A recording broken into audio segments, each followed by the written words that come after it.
Yo, yo, yo, yo, yo, yo, yo, what's up? Hi, guys. This is the first week that I'm using a different camera, different computer, different everything, different monitor, different whole nine yards, and none of that you can see. But yeah, finally got my new computer up and running. Had it sitting here for a few weeks. And so it's all hooked up and everything's working good. And yeah, so different camera and everything. It looks better, right? I think it's a little more, I don't know, it's a little more upscale than what I had. Got my old Logitech one unhooked, and this seems to be working good. Not that there's anything wrong with Logitech. It was a big improvement over my my previous computer monitor's internal camera. It was good stuff, but this looks really good. What kind of computer? So it's a Mac Studio. It's got the M2 Pro or whatever, M2 Max or something chip. Some computers have M3s now and stuff, I think. I just didn't want to wait until they upgraded the studio. So I got a really good deal on this one. It's got a terabyte drive in it. I've done one edit on it for video and stuff, and I recorded yesterday some stuff on it. It's really great. And I got a new Mac Studio display. So same size as my old computer, which was I was working on a top line at the time, late 2015 iMac, all these years. Still a good computer. I mean, I could edit Final Cut Pro on it pretty well, and it was getting a little slow, but it was it worked just fine, especially for recording Logic and stuff. Recording in Logic, but it's older. I think it was an i7 chip or whatever, and they weren't upgrading them anymore. Like I couldn't upgrade to the latest software and stuff, and I couldn't get the latest version of Logic on there, so I couldn't take advantage of some of the cool new stuff that's in Logic that's really fun, like the sort of AI session player stuff and the stem splitter, which is really awesome. The stem splitter is kind of like Moises in Logic, where it'll take a track and then you can separate the bass and the drums and the vocals, and with varying degrees of success, but it works pretty great. It's really cool, which will really come in handy for certain things that I do. So anyway, yeah. The camera is crisper and clean, says Corey. Yeah, it looks pretty good to me, I think. Yeah, looks better, better color and stuff too. So that's kind of cool. Earl says, looks great from here. Yeah, I'm digging it. For anybody out there that uses Logic, there's this user on Instagram, and she goes by SEDIS. I think her name's Sabrina, but anyway, SEDIS on Logic. On Instagram, and she does a lot of videos on Logic and about tips and tricks for using it. And I've learned so much from her. She says it's great Instagram. She moves very fast, but she'll show you like 3 things you probably don't know about Logic, and then boom, boom, boom, all these tips. And I was able to learn some stuff this week and kind of configure my mouse, and so that it's just really cool. Like it's helping my workflow a little bit. Anyway, check her out if you want to know some good Logic tips and tricks. It's a lot of functional stuff, like how to use how to set up your mouse so that you can do different things with the right click and stuff, and different, just things that make the workflow easy. It's really cool. So she's a great resource. The picture and video is 360p quality. Well, I'm streaming in 720. So I don't know what, that's a StreamYard internet, blah, blah, blah thing more than it is, it just depends, and it probably gets, by whatever the buffering and stuff is. I don't understand all that stuff, so I don't know. I'm pretty sure I'm streaming in, I'm in high def 720 right now. So as it gets to you, it might be not as good. I don't know, for some reason. I don't know why. It looks pretty darn clear to me though. So 720p, this person says. So, yo, Pete, you are really cool. I appreciate that. I don't feel that cool this morning because I made a mistake. And I've been racking my brain over this morning. I'm having a bit of a, I don't know, midlife crisis or something over my ability to absorb information. And so I made a mistake on my video for this pedal. This is the 1987 from Volta. So this pedal does have MIDI. So the designer of this pedal, Volta, nice fella from Italy, he did some updates to it. So I got a few different versions of it. And through, I think, just also a bit of a lost in translation thing, and also my inability to read the manual properly, I didn't realize that it has MIDI. So everything that I read, maybe I read an old manual, I think, because I was looking through it. I go, all right, stores presets. You can store up to 12 presets. You can switch them right on the unit by various combinations of button pushes. But where is MIDI? And I saw nothing about MIDI in the manual. And I was like, I guess it's not MIDI. So I just kind of got on that tip. And then I made the video and I was like, you can store 12 presets, but it's not MIDI. It is MIDI. And this just sort of highlights, I don't know, my own. This is a MIDI port, evidently. I will recommend that it doesn't have a label on it. So it just says handmade in Italy right there. This says expression input.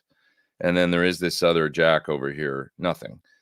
Probably because he'd already done the cases and stuff like that. And then I think he decided to add MIDI to the pedal, and kind of like it was a later addition, added the ability to do MIDI switchability and stuff. So it's not printed on the case. So in looking at it and in reading the manual, I was like, I just didn't get it. People think I'm some sort of Svengali that understands everything about gear. And I don't. I understand a lot, but basically when I make a video, I get I do a lot of these, right? And over the years. And so there's always new things showing up, and I'm always having to absorb the information. And generally, you only have a certain amount of time to make a video, right? So when I dive in, I get it. I start to read over. If it's a let's say line 6 helix or something, that video took me 4.5 days to make, because when I first got the line 6 helix, I had to figure out how to use it and get it, so that can be a day or a day and a half of at least just getting familiar. As you guys know, if you use a modeler or whatever you use, new software or whatever it is, there's a learning curve and you have to sit there and figure it out. There's been the designers have had the benefit of years of, working on the thing. And I think sometimes as a designer, it's human nature that also, you might tunnel down a hole of adding features and stuff like that. Think, isn't this cool? Isn't this cool? But then when the end user gets it, they're like, what does this do? And people have sort of a limited attention span often, right? And it can be confusing and all that kind of stuff. So anyways, all that to just say that I only have a limited amount of time to make a video. And yeah, sometimes I miss things and I'll make a mistake. So like, for instance, we've got a long email thread with, back and forth about this pedal and about the features and stuff like that. And somewhere in that thread, there's a manual attached. Maybe it's the old manual I read. That's possible, where I opened it up and I went, is this, because when I was making the video, I was like, is this thing MIDI? I was like, I don't see anything that says MIDI. I see 2 1/4-inch jacks. That's an expression input. I guess I should have investigated what that one was a little bit more, but it's not labeled, right? And so I went, I don't see and usually when I see MIDI these days, it's not over 1/4-inch. It's over 1/8 or MIDI, a 5-pin, right? Maybe the only time I've actually seen on a pedal a 1/4-inch MIDI jack. A lot of the newer Boss, the 200 series and stuff, they'll have the little 1/8, or the the EVH SG 3000. It's an 1/8. Don't know why they use 1/8, but they do most of the time. So of course it doesn't matter if it's 1/8 or 1/4. You can do MIDI over either. But anyways, I just haven't seen that, I don't think, on a. So, and then I opened up the manual and I was like, MIDI. No, okay, there's nothing about MIDI in this manual. Now, the fellow from Volta did send me a text from a long time ago when we were talking about making this video. It's from a few months back, where he said, I've added MIDI, and so I'm sending you a new version of the pedal. I forgot that. I completely forgot. But I've done 2 tours in between then, and been to Europe, and like made videos for a million other things and stuff. And that's just, I'm not the sharpest tool in the shed sometimes, I'm just not. I should probably keep track in notes or something. Maybe I need to make like a project planner where I document everything. But you know, when you get a text or something and you read it, like, and you're at home and you're not in your project planner or whatever, you're like, I'm out for dinner or whatever. And then you're like, okay, I'll remember that. Okay, it's got MIDI or whatever. And that kind of goes in one ear and out the other, I guess, or whatever, right? Especially at my age. But that's just an excuse. I made a mistake. So I'm going to have to put out a little supplemental I made a mistake video and say that the 1987, the Pro version, does indeed have MIDI capability, and that you can recall the presets via program change. And I'll also change the video description on my main video. Now, none of this has anything to do with the way the pedal sounds, which is terrific. If you watched the video for it yesterday, it's an awesome sounding pedal, and you know, has been for a few years, because there's been a version of it out with none of the switchability stuff and programmability, I should say, for a little while. So it's a great version of a Marshall in a box. But yeah, I do deal with this the learning curve thing. And I started to feel it about 5-6 years ago, maybe, where I'm just like, I don't know how much more gear I can learn. Like, you know, I want to sort of, I don't know, not that I can't, but you know what I mean? Like every modeler, you know, I'm sitting here staring at an XFX3 and a Helix, you know, then I've got the quad, and then, you know, I do stuff for Headrush, and it's generally the modelers that are the deep learning curve stuff, you know. And designers, of course, you know, they're always adding new features. This is the why I say the woman does the Logic videos. It's amazing to me, her knowledge and her depth of knowledge of it, because she knows so much more than I do. I guess I'm the kind of guy, you guys tell me if you're like this. I'm the kind of guy that maybe gets into gear, and many times I will learn it just enough to kind of do what I want to do. And then I stop there. Maybe that's my guitar style. I just learned it just good enough to do what I want to do, and I can't play jazz really, or whatever. You know what I mean? Like, I have like, I just want to get to a point where I can then work, and then it's like, great, because I don't know any of the, like, really a lot of the Logic key commands, or working in Final Cut Pro for video editing, a lot of the key commands and stuff. I just learned how to sort of use it. And I'm like, I kick out a video or a song or whatever the piece of software does. And I'm like, great, good enough, you know?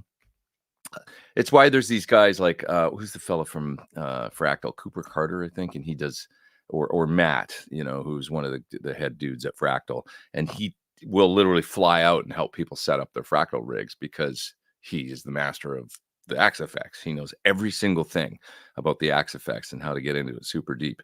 I can get in one and get around and stuff and know, oh, is there something wrong? I can probably figure it out, you know, but you know what I'm saying. So anyways, I'll put out a little supplemental video for this week where I explain that it is indeed MIDI programmable, and maybe provide a link to the manual and stuff, so you guys can read for yourself how to do that. But I apologize to Volta and stuff, and I'm a fallible human. That's for sure. Thank you for your help all these years. Sometimes I lead you down the wrong road, though, don't I? Synergy amp or Fractal power station for a home recording situation. Use IR or build a blast room. It's really up to you. I love mics and cabs and stuff. I still do. It's not practical for a lot of people, though. So if you have the space and you love the idea of, you know, being able to crank your amps, and it's kind of an art that's fun. Like, you know, it's like painting a picture versus, I don't know what the, well, that's a bad analogy, but I'm just thinking it's like, you know, moving microphones on a cabinet, and, you know, selecting a good mic preamp and getting it all sounding great is a fun process, you know, that I actually enjoy. Miking and all that. It's cool. Now, a lot of people don't want to bother. They don't want to be an engineer. They just want to get a great sound, and they could care less about mics and mic pre's and stuff. And so for them, like a load box, like the you know, the reactive load, or you mentioned the Fractal power station or Synergy amp. Well, they do different things, of course. You just have to figure out what it is you want to do. Synergy, I would say, is a good product for folks that want to get a whole bunch of different sounds, from, you know, Voxy to Fender-y to Marshall-y to SLO-y, and I say E at the end of all of them because they're approximations of, each tone and stuff like that. And then another factor, of course, like is the back end is the speaker in the cabinet. So when I say Vox sound, most people, if they're going to mic up a cabinet, they've only got access to so much space, so many cabs, so many microphones, so many mic pre's. So I have one cabinet mic'd in the other room. Sometimes I'll put another cab in there, and it requires me going in there and changing mic cables and stuff because I just have 2 tie lines.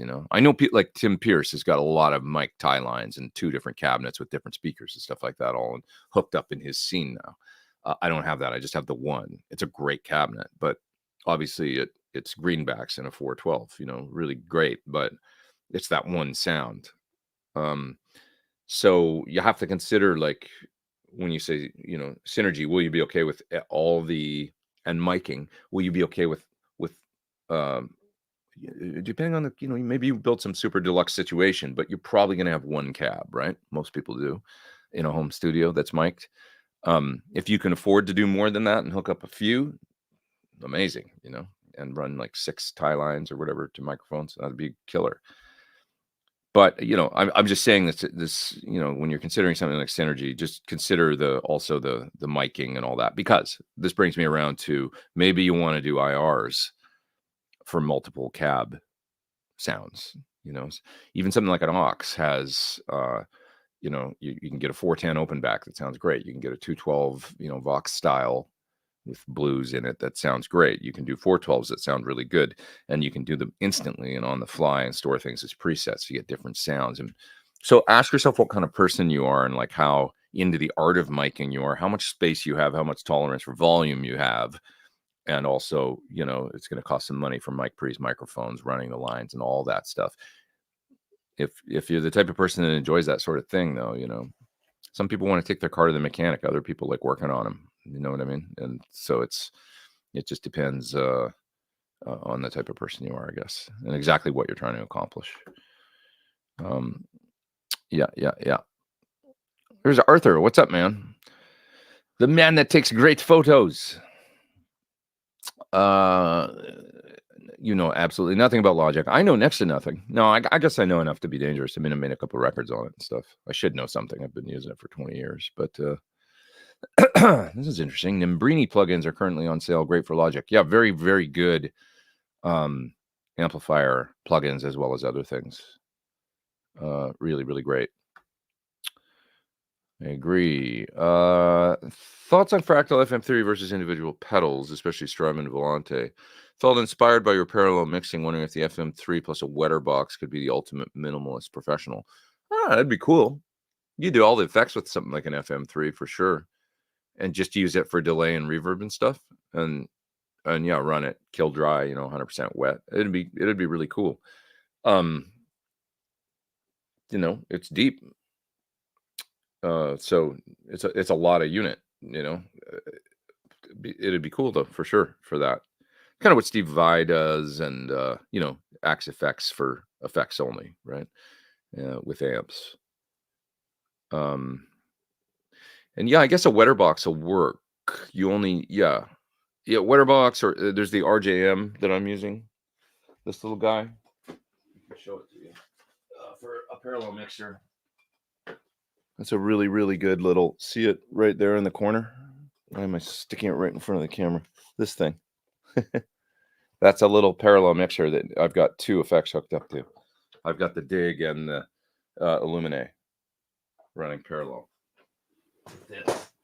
Now I've also got the bigger parallel mixer from Musicom Lab on my main board, but that's more than you'll need. It's got 3 stereo, basically ability to do 3 different stereo effects. You only need 1, so I guess the wetter box will do that. Squeaky when I drink that coffee. Some super chats I got to get to there. I'll do that in just a sec. What else here? Oh, you're asking about the 1987. Is it a Marshall preamp? Yeah, it does. Really good, I would say, all the way from JTM 45-ish to modded, think Slash kind of, hot rod Marshall tones. Like the gain boost in front of Marshall sort of thing. So it's great for that. It's a plethora of different Marshall sounds. Very, very good. I just did a video on it that has some erroneous information on the switchability. But anyway, you can check it out. It's a really, really good sounding pedal in a box. Dory says, don't be so hard on yourself. Thanks. I appreciate that. Yeah, well, when you make a mistake in a video, I want to get the information right, but it's hard. I make mistakes all the time. I guess this is how it goes. I kind of, to be honest, it's like, in my videos, and I say this, you've seen me say it for years. I'm like, I'm not going to show you every single thing this unit does. This video is all about music. I'll say that a lot in my videos, right? I want to show you the sounds it makes. That is really my forte, the writing and I kind of despise making videos about features. Like that's something that Strymon does just so beautifully on their pedal videos, that they make, their demos. They show you every single little detail and they're very, very good at describing it. Strymon packs a lot into their pedals. Like especially these new ones that I just showed, the new version of the Dig and the Zelza and all that. And they've got 300 presets that you can store and the ability to do this and that and that and that. And there's a lot of secondary functions where you got to hold 2 switches at once to get something and stuff. But they do it in a very, very elegant way. I got to hand it to them. Fairly easy to understand. They make great manuals. If you don't know how to do something, there's probably a video on their website about how to do it. And they're great at that. I just do not like making that kind of video where I describe every feature. Certain people, who's good at that? Henning Pauly. He's really good at making videos where he explains features. Sorry, I got a yogurt here. Like for instance, there was a company once that sent me a Bluetooth pedal that you could switch. I don't even remember what it did, man. You could switch things over. I think it was MIDI over Bluetooth is what it was. And they sent me this pedal to make a video of. And I was like, I got about 15 minutes into working on it. And I was like, I do not want to make this video. And it's not that it was a bad product or anything like that. It was just like, I don't even know how to make a video like this. I don't have any idea how to do it. And then I saw Henning made a video on it. And it was a fairly complicated unit. I remember to get my head around. And Henning even said, this was tough for me to learn. I had to spend a day or two on it to figure it out. And I thought, okay, well, I'm not, because he's a real brainiac kind of guy. Say what you want about his videos and stuff, but knowing him personally and a little bit and stuff, he does have his video setup, cameras and stuff. He's got like 11 cameras all around his room, all 8K probably at this point, all recording at the same time and streaming through or whatever through a switcher. And he knows how to do all that stuff. He's got a high aptitude for that technical kind of stuff that I really don't. I have a limited, range. But what I really get into, I like features and I like gear and tinkering and all that stuff, but I really love music, so it's like that's what I try and focus on in my videos. Anyway, I'm sorry I'm getting so long-winded about this stuff. How would you compare the 1987 versus the Lion? Well, there's some similarity there in the Marshall in a box thing. This pedal is going to be more of a go into an amp kind of pedal. It doesn't have speaker simulation and stuff, so it's more running into a clean channel. The Lion I don't think of as that kind of pedal. I think of it more as a direct, capitalizing on the ability that it's got IRs and everything built in. You can go direct and get a killer Van Halen sound right out of a box with no amplifier or anything required, right? So it's a different product. Yes, they're both sort of Marshall things, but they go at it. They achieve different things. It's for different purposes, I think. Not that you couldn't use the Lion like a box into a clean channel, but it's not really its forte. It'd be more into a power amp sort of thing directly, and just disable the speaker sim. You could do that with it. I've been wanting to try it that way. I've never actually tried it that way. I've only run it direct and gotten really good results. You think just getting an MSR Distortion Plus will be the same as what Randy Rhoads has and just keep my special edition sealed? Yeah. One thing I learned about the Randy Rhoads tone, and the Distortion Plus, when I tried it into a Marshall, I couldn't get it anywhere near what sounded like Randy. So when I made the video about that Randy Rhoads, the third guitar that Jackson had made for him that he never got, and I had it here in the studio, and I, got to play it and stuff, and make a video with it. I played some Ozzy and tried to get that sound as close as I could. But when I tried the stuff that he had, like the Distortion Plus into a Plexi, and tried to kind of dial it in, or Plexi, he used 70s Marshalls, but you know what I mean, super lead style, 4-hole Marshall. I couldn't get it anywhere close. Then I saw this guitar. So I made the video. Before I jump ahead, I made the video and I used a Boss Super Overdrive into the front of my Marshall, and I got a sound that I thought was really, really good, actually, and similar, but not exactly the same as Randy's, but good enough for the video. I thought it was great. Very happy with it. Well, about a month later, Guitar World had this article out about Randy and about how he got a sound, and they actually had the EQ that he used.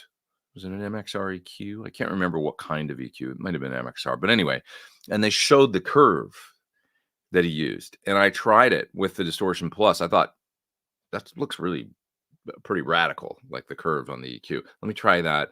I plugged it in, and it was like, oh my God, that sounds a lot like Randy. And so in other words, long-winded way of coming around to the EQ is really essential. So if you just run the Distortion Plus into the amp, it doesn't sound right. It sounds not great to me.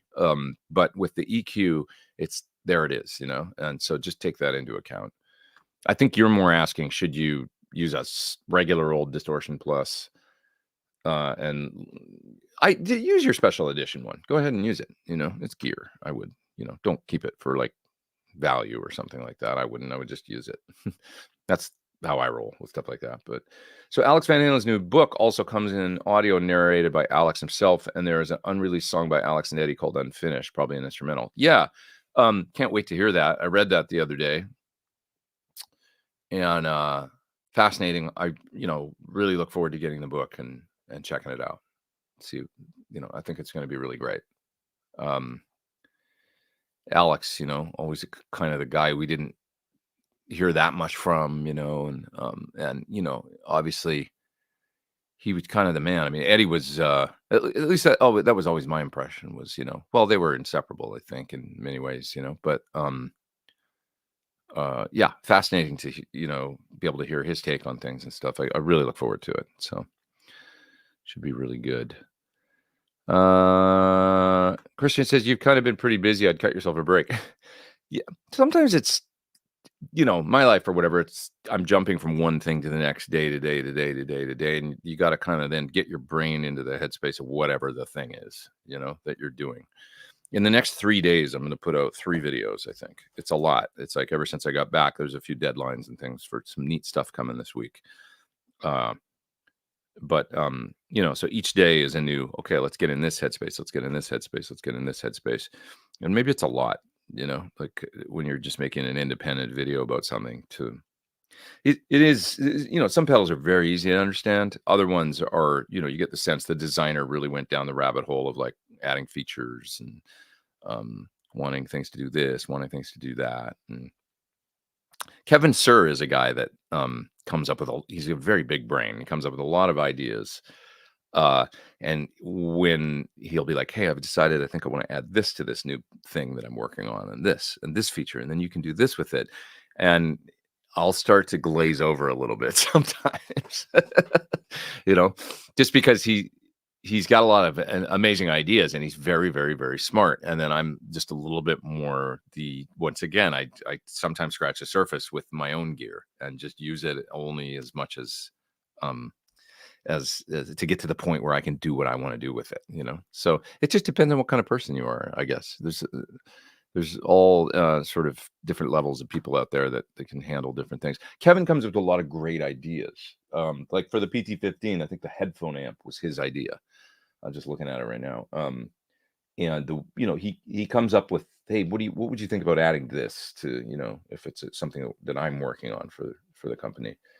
And I always try in my stuff, you'll see it reflected in the PT-15, and other pieces of gear, I always try and balance the features to simplicity and what really matters. Sort of ratio is something that I'm always thinking about, with guitars too.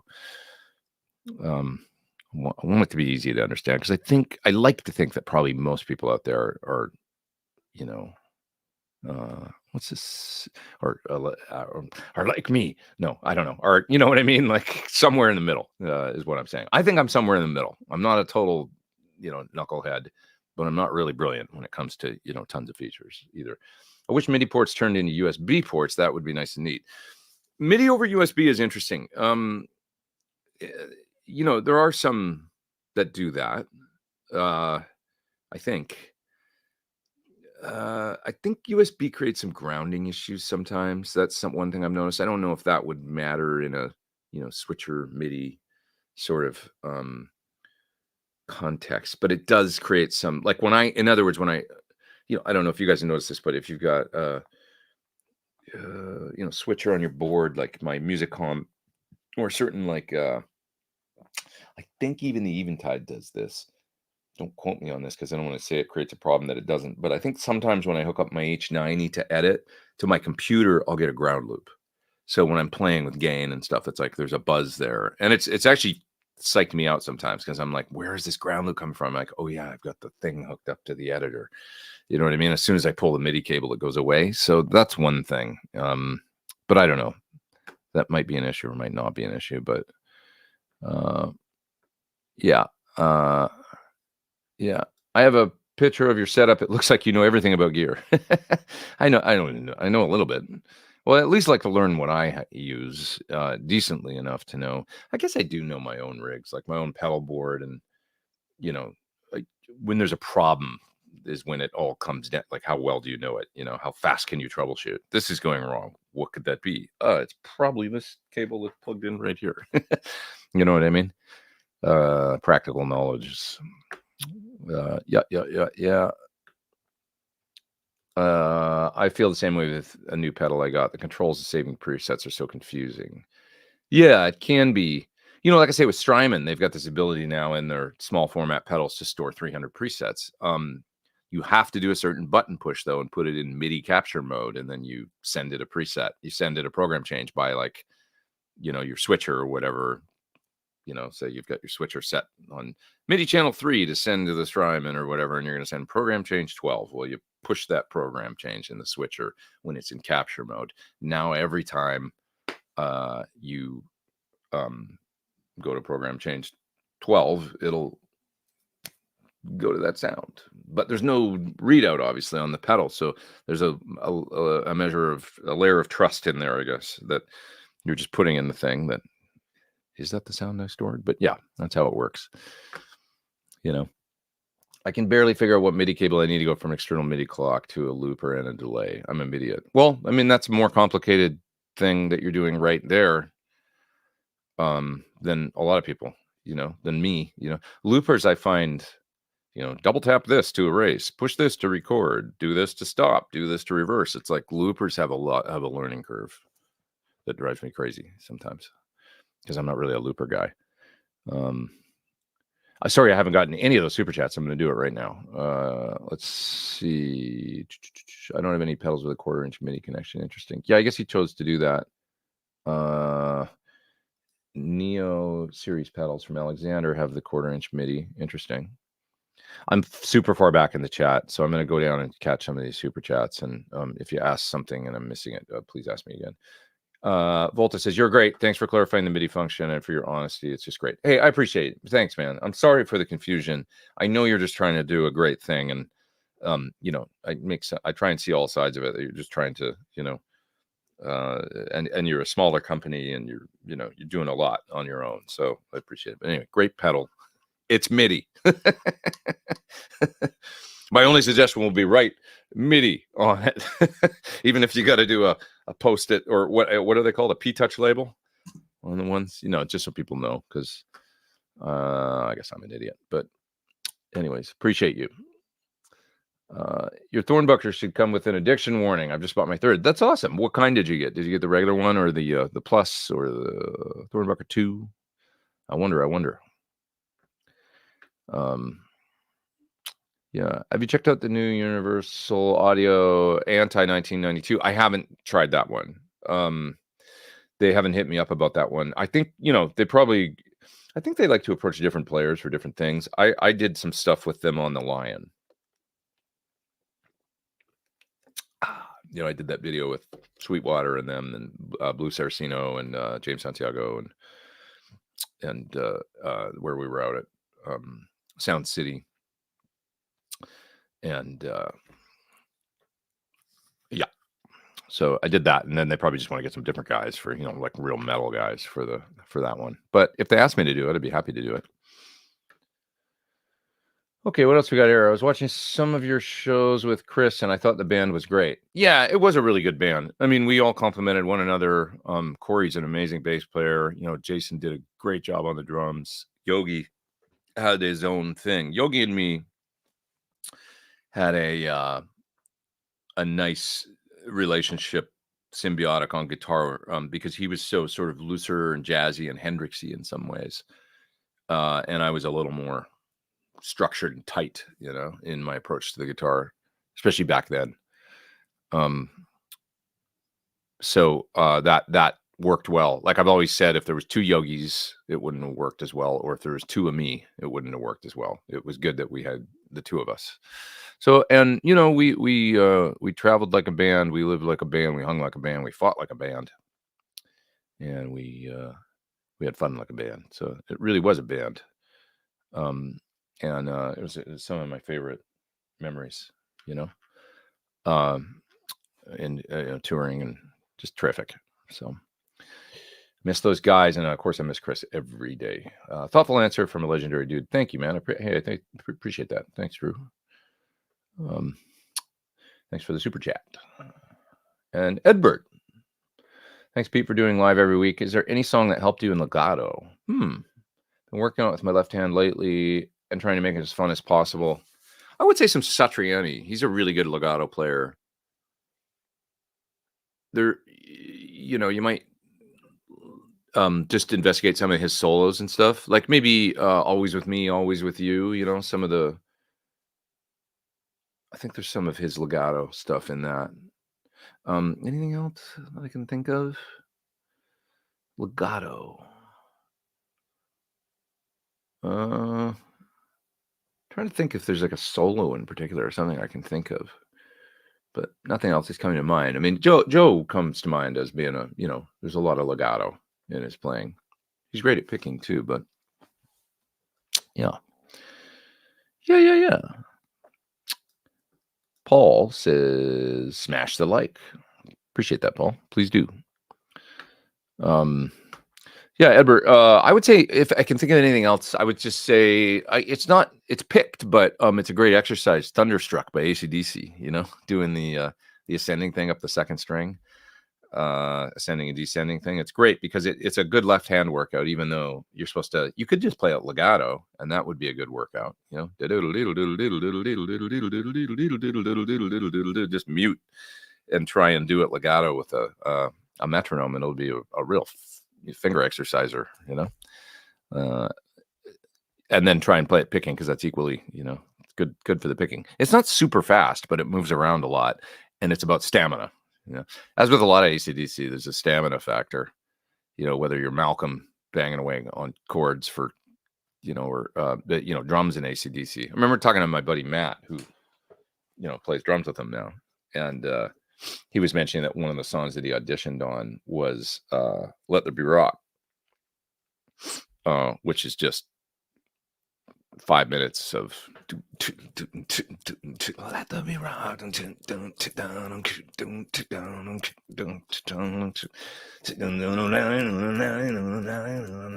right? And you got to like relentlessly just, keep that going. Pretty cool. Okay, what else? Let's see. Got two more super chats there. Corey says that's why Henning Pauly's videos are so long. Yeah, because he talks about features a lot, but he's good at it. He's good at it. He's got a brain for it, he really does. He's got the mind for it, which is rare because I don't. Not like that anyway. Who are some of the guitar? Well, it's some really good questions today. Who would some of the guitarists you would say their vibrato is worth emulating? I mean, Clapton's is exceptional, and it's not something I can do currently. I've often thought I just want to sit there and practice doing his this thing that he does. You know, if you watch his hand, how he shakes his hand up and down, he's got that vibrato. I do the pivot kind of vibrato, where I'm, you know, this part of I've got a big old lump in my first finger right here because that's always on the neck, and I'm using it as a pivot point. His hand is like up and down. It's really interesting. I've always liked Angus's vibrato too. It's not a nervous vibrato, but it is a kind of a faster, you know, but it's really expressive and it suits his playing, I think, in the music. Other vibrato folks, I mean, nobody's better than Jeff Beck. He does it in a different way, generally with the bar and stuff, but it's a great sound, you know. The thing with Jeff is the note is constantly moving, you know, like a human voice. That's part of the magic of Jeff. You know, big part. Phrasing and the way he plays with the pitch. It's very much like a singer. That's why he's got such a great sound, I think. Who's the greatest influence in my career? Eddie, for sure. You know, it was Van Halen because I never wanted to be able to play faster or more technical or anything than him. That's the limit to me of what I care about in that regard, like Van Halen. Because, you know, when he was really on at his peak and playing like at his best, you know, there was so much fire and fun, you know. It was supposed to be fun, you know. He was like always smiling, just having a great time up there doing what he's doing, and so I loved that. And it just, like, when I was a kid, that just lit a fire, you know. For me, it was like, it seemed so much fun. Like, he made his own guitar, you know, and it was like, you can do whatever you want, you know. He was like this kid that was just having a great time and bucking all the rules and conventions and stuff, and was kind of very DIY about it all, and, you know, coming up with, and yet he had this amazing, it was like, oh, when you throw the rule book out, you know, you learn all the stuff, because he did classically trained and stuff, and, you know, piano, and learned all the stuff, and then threw the rule book out and did whatever he wanted, and he just seemed like he was having a great time doing it, you know. That for me was so inspiring, you know.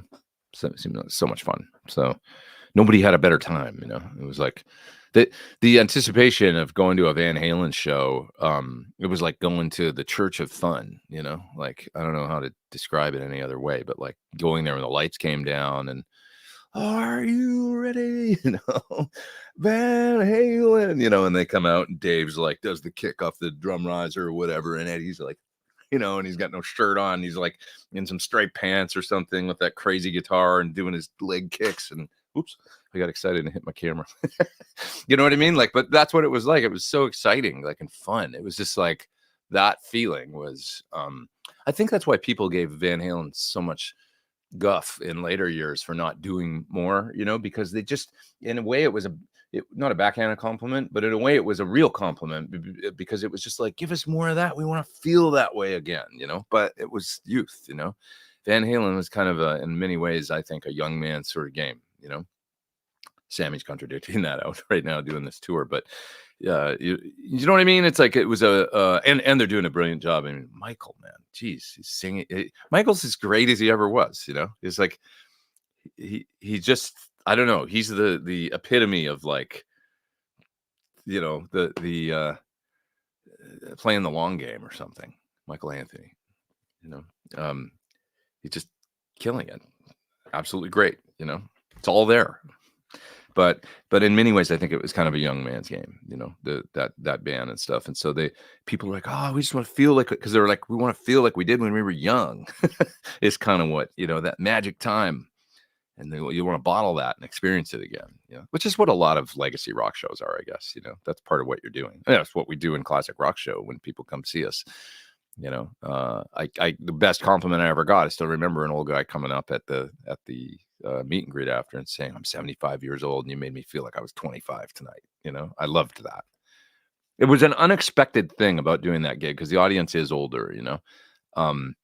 And many people will watch our videos on YouTube, the pro shot stuff that we did a show in Liverpool a few years ago and stuff. And they'll watch it and go, wow, is the crowd like, is it an old folks home or something? They'll make like kind of mean comments about people and stuff. But yeah, the crowd is older because we play a lot of old music, and they maybe don't have quite as much energy as kids and stuff like that because they're older, but they're at a rock show and they do have an amazing amount of energy. Like, it's like you can see them, and it's a magic thing. It's something I didn't expect, but that's really fun. You're giving people that are older an experience that kind of for a few hours makes them feel younger again and takes them back and stuff. And I can relate to that. I mean, that's just what I was just talking about with Van Halen. I mean, that's the way you want to feel, when you go to a show, is you just want to let go for a few minutes and have fun. I love that. So it's a really nice, it's not lost on me that that's kind of the job, is to make people happy every night and, give them a great show and stuff and make them forget the troubles or how old they are or health problems or like any of that stuff, and that's just as valid to me, to be honest, if not more so than, exciting kids or younger people, and there's this thing in the music business about like, oh, or am I too old to make it? Am I too, like, what, like, who cares? Rick Beato put out a great video on Instagram yesterday where he's talking about you're not too old to do things, because he talks about how he started his channel when he was 54. Now he's got 4 million subscribers and very successful and stuff. You can do anything at any point, inspirational, and that to me, like, inspiring folks that are, this focus on youth, and you're supposed to do everything before 30 or whatever, or you're too old, including have fun at rock shows. Like, no, it's great for older people to have fun at rock shows and to come out. And if you're the band that can give them that, it's a just as valid, if not more so than I think, when I was a kid and I was enjoying rock shows when I was 15, I want to go to shows now and experience things and enjoy them. I'd be an old curmudgeon to sit home and wait to die or something. You know what I mean? It doesn't sound like very much fun. So, all right. I'm on a lot of tangents today, but Todd says, wondering that account on, I'm just going to double check this great Logic resource on Instagram. I think her account is SEIDS_ Sabrina Seidman, SEIDS_.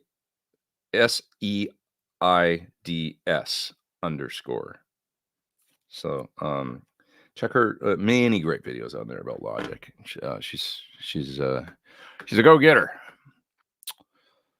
That's for sure. Okay, let's see. Did Alex sing backup at all? Maybe on Happy Trails when they would all come down front, I'm pretty sure he probably sang backup on that. That's the only one I can think of, though. Okay. 2 super chats I gotta get to. Anyone pick up the Pog 3? I have one here. I'm gonna make a video of it fairly soon. Steven says I may be in the minority, but Randy Rhoads' tone was not good. I was never a big fan of the recorded sound, although some of the live stuff I liked. If you watch that After Hours show where, it's only like poor VHS kind of copies of it, but you can see it on YouTube and stuff, and he's got the white Marshalls, and I think he sounds really good there. It's cool sound. Audio is pretty crappy on a lot of those, because wherever that show came from, it was just an old TV show that people have VHS of or whatever. And but anyway, you get the idea. I think his sound was pretty cool. Huge Maiden fan. Since I can't really play like that, I've never done a deep dive on the guitar gear, so Distortion Plus is the way to go. For Maiden, I don't know that's what they used. I don't really know that much about the Iron Maiden. Like, I know more about Judas Priest, and they were, Marshalls, kind of almost like the Tony Iommi, Marshalls with Rangemaster treble boosters back in the day. But Maiden, early Maiden, I know that Dave Murray had that guitar that I think it had DiMarzio's in it, and I believed it belonged to Paul Kossoff, right? His Strat, it was a 57 Strat, and he had the DiMarzio's in it. I often wondered if that guitar had humbuckers in it before Eddie, but maybe not. Maybe right around the same time. But he had the dual cream, I think it was a Super Distortion in the bridge. But yeah, I just don't know much. I mean, obviously they were Marshall guys. I think for years they might have been JMP1 guys, I think. had rack rigs with those in them. But I might be conflating that with someone else, like Def Leppard. I would say it'd be relatively easy sound to get with a Marshall and an SD1 or something, the Maiden. It's not like the tones were, I don't think their tones really super stood out to me or anything like that. Although I like Maiden a lot, Do you ever get hand or wrist pain? I have over the years. I don't think it's ever progressed to the point where I would call it carpal tunnel, but I don't know, I do have kind of, I'm slight, I would say. And so I've always said that, like, my hands are, like, I don't have to be careful when I go to the gym, do push-ups or something like that, or lifting heavy things, because my wrists can get tweaked pretty easy. I did have I've got a thyroid problem, so I need to take thyroid hormone for the rest of my life. And due to that, I noticed before I was treating it that I would have more problems with my fingers and my hands and my wrists, and that got much better with so that was kind of interesting side effect of the thyroid issue. But I would just say, a good sports medicine person is a great thing. They've really got the the stretches and the things that you can do, to kind of like warm your hands up and stuff if you're having issues, and they'll be the ones that'll know if it's like, yeah, we got to do surgery, or no, this is treatable with cortisone or different things, or so go find a great sports medicine person that works with athletes and stuff, and they can probably help you. Yeah. Are you a fan of Polyphia? I mean, they're amazing. I haven't really heard that much from them recently. A number of years ago, I was pretty blown away by them and what they were doing. I was just amazed at how the technical guitar thing had and Ibanez's and stuff had kind of come full circle again. And it was sort of like cool again, like to, and they go at it their own way. They're not like traditional sort of shredders, it's a lot of clean tones and different stuff. But yeah, I mean, they're doing neat stuff, and they're getting people interested in guitar, and all that is a plus to me. I thought the Steve Vai collaboration was interesting too. It was kind of fun. Such a joy, these live streams. Thank you, appreciate that. Laying back on the couch, enjoying the chat, always learn a thing or two. Appreciate it. Met you on a plane a couple months ago. You're a legend. Thanks for being super nice. Oh, thanks, man. Sorry for delaying your bathroom break. I don't remember that. See, I forget things. Was I on the way there or something and we chatted? I think I remember. It was in the front of the plane, right? It was a British Airways flight. I think I remember that I was standing by the John. Yeah, I spent a lot of my time on planes and waiting for bathrooms on planes. That's for sure. Mm-hmm. Delish. There's a super chat I got to get to. Ray says, been a gearhead guitar player and guitar tech for decades. I learn something new from Pete all the time. Oh, thanks. I appreciate it. I'm glad you're here. Let's see. Sometimes if you get a buzz or a ground loop, says Christian, when connecting your board or effects to a computer, it's often because your computer power cable is not a 3-prong. Yeah, I know what you mean, but that's not the case with mine, because it is, and I've had that issue with USB, the big ones, the USB A and B. Generally, my switcher, when I hook it up to my computer, I always seem to get, and it's definitely grounded, I get a loop. So I don't know. Also, USB connectors are kind of flimsy, kind of. I mean, a USB, I guess 1/8 inch are too, but MIDI over 1/8, but I don't know. Yeah. USB-C is a pretty good connector, I guess. Pretty sturdy. Are there any differences between 67 and 68 as far as tone, gain, and feel? So the natural compression of a 50 watt is a little different, I would say.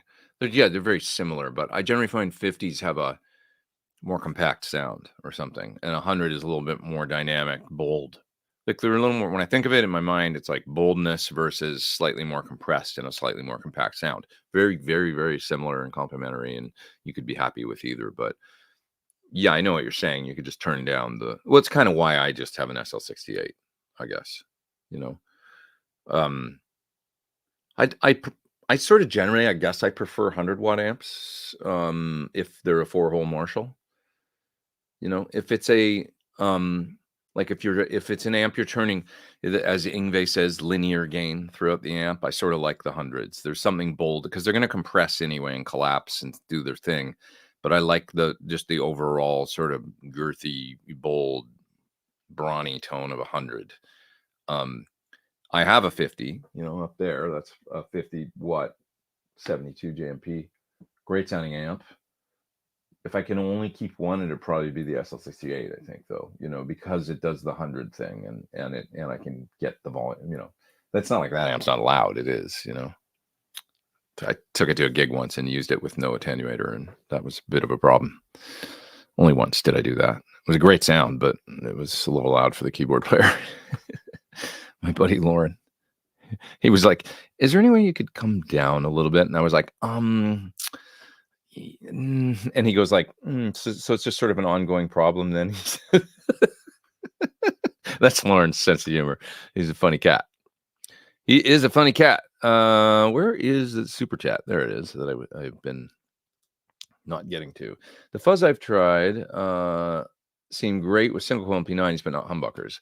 Is the crazy tube circuit one you use built for humbuckers, or is it friendly with? I would say it's friendly with most pickups. Yeah. And you're never underappreciated in this house. Thanks, man. Thank you. Yeah, it's the crazy tube circuit Starlight is great with singles, and it's really good with humbuckers too, because it's not just sort of turn it on. Like a lot of fuzzes they're collapsy anyway and kind of warm, you know, like especially a fuzz face. Like a fuzz face in humbuckers isn't really a thing, I don't think. I mean, it could be, but you know, that style of fuzz, or that style of softer kind of, you know what I mean? I think a big muff can work good with humbuckers because it's got more edge to it, you know. I mean, it can work good with, it's a little more versatile, a big muff with, I shouldn't say versatile, it's just a little more forgiving with what guitars you plug into it, because it kind of does, it homogenizes the sound in a way that a fuzz face doesn't. Does that make sense? To me, that's the sort of the big muff sound. It's a little bit more of a square waved, like, well, you put a single coil into it, it's got a sound. Oh, you put a humbucker into it, it's a very similar sound. You know, when you turn it on, it just kind of does its big muff thing a little more than some other fuzzes that will keep the sonic nature of the guitar a little more intact and not impose such a sound. It's like the extreme version of that would be the Bumble Buzz from, you know, the Jack White fuzz. Like no matter what you play through that thing, it sounds the same. It just does this thing to the guitar sound, and it's a great thing, but it's a one thing. It doesn't really matter what you plug into it.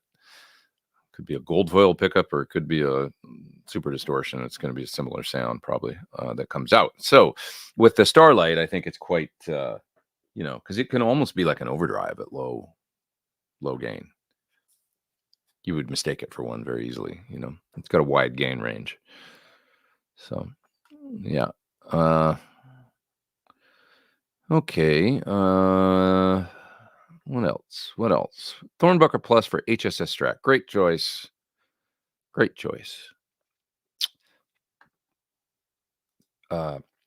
Corey, thanks again for the super chat. Appreciate you. Thank you.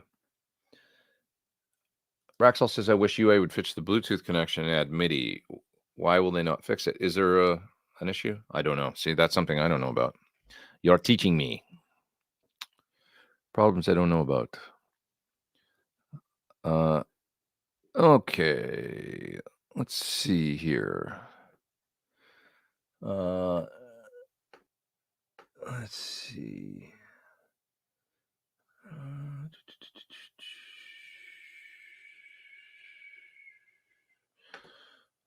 I'm just reading. You guys are talking here. It says uses both. Last 5 for fighting miniature. Last week was the quad. I think you're asking, do I use the quad or my amps on gigs or something? The quad has been my 5 for fighting rig for a few years now. It just works really good with that band.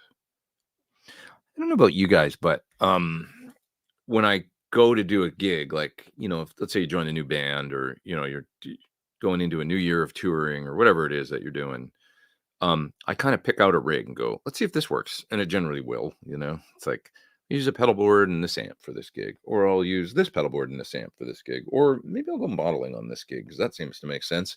And then you just sort of start to set up your sounds, and you get there, and it's pretty rare that I go, this isn't working, and trash the whole thing and go in a different direction, And that's what I did with the quad. I was like, maybe this will work good for fighting, because there was a lot of fly dates initially, or at least a few. And I was like, well, if I'm going to have some fly dates and then a chunk of touring, I kind of want to use the same rig for both. Once I get my sounds together, I don't like to modify it. So how can I do that? How can I fly out to a gig with what I need, and then also have, the same sounds for tour when it doesn't matter? Because on a tour, it doesn't matter. A truck generally picks up all the gear, takes it out. I'm waiting for my tour gear to come back right now. So long story short, I've got a little quad pedal board, but I could just fly out with a quad in my backpack, and bring one guitar in a gig bag or in a case and check it, and go to a gig and do a Five for Fighting show, basically, and have my sounds.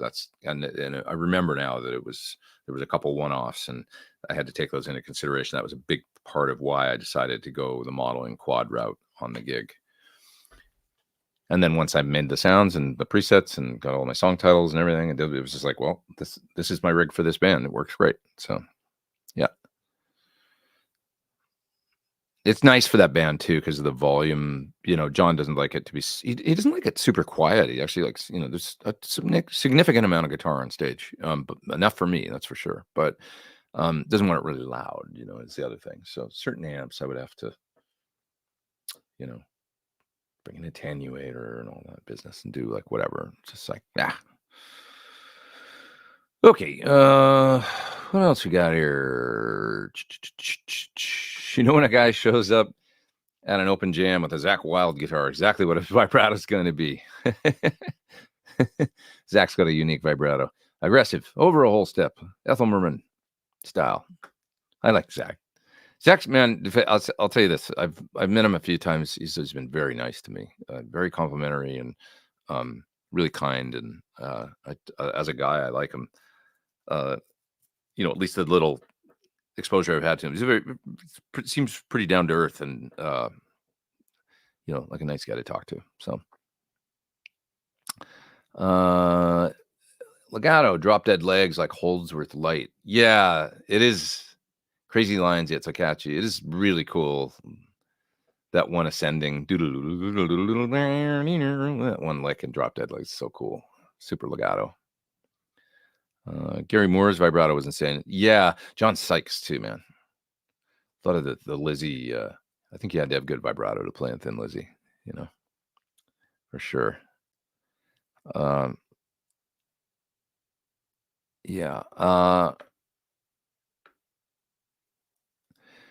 When was EVH actually having fun, and when was he just putting on a show or a happy fun appearance? I mean, I think that when Eddie was playing, he was having fun. I don't think, when you play, like, you can be in a really bad mood, right? And then you get out on stage and you start playing, and don't you ever notice that by the end of the song, your perspective has completely changed? Like, unless you're a real curmudgeon or something really bad has happened and you're in some weird space. I can remember being in weird headspaces, and then I get out on stage and I start playing, and I don't remember. Certainly after the gig, I'm in a different headspace, and certainly usually after a song or two, unless things are falling apart on stage and things are going wrong, and then you can be really mad, and Eddie's not immune to that. But when Eddie played, he was in his zone. It was turning on that part of his brain and heart and creativity and stuff where he was tapping into what he was born to do, and so I think that for all that's said about Eddie, Eddie was a fun guy, man. I mean, I knew the guy, and he was, he for sure, he had gripes and complaints and his dark side and all that stuff. I don't claim to know him well enough to have seen much of that. I met him just after he'd gotten sober, and a lot of people said that's probably a good thing, but he, to me, was he laughed and he'd crack jokes a lot and, took the piss out a lot and had fun. And I don't know, and he was genuinely, when he talked about music and when he, the few times I got to hang out with him where, we were actually like doing something musical or where he like, I mean, I'll always remember one time where he was playing me some music that he was working on. And he was like a little kid, You ever see those videos? You can see it in the videos where like when he's hanging with Jason Becker and he's playing went to his house and he's playing one of the tunes off of I think it was Can't Get This Stuff No More.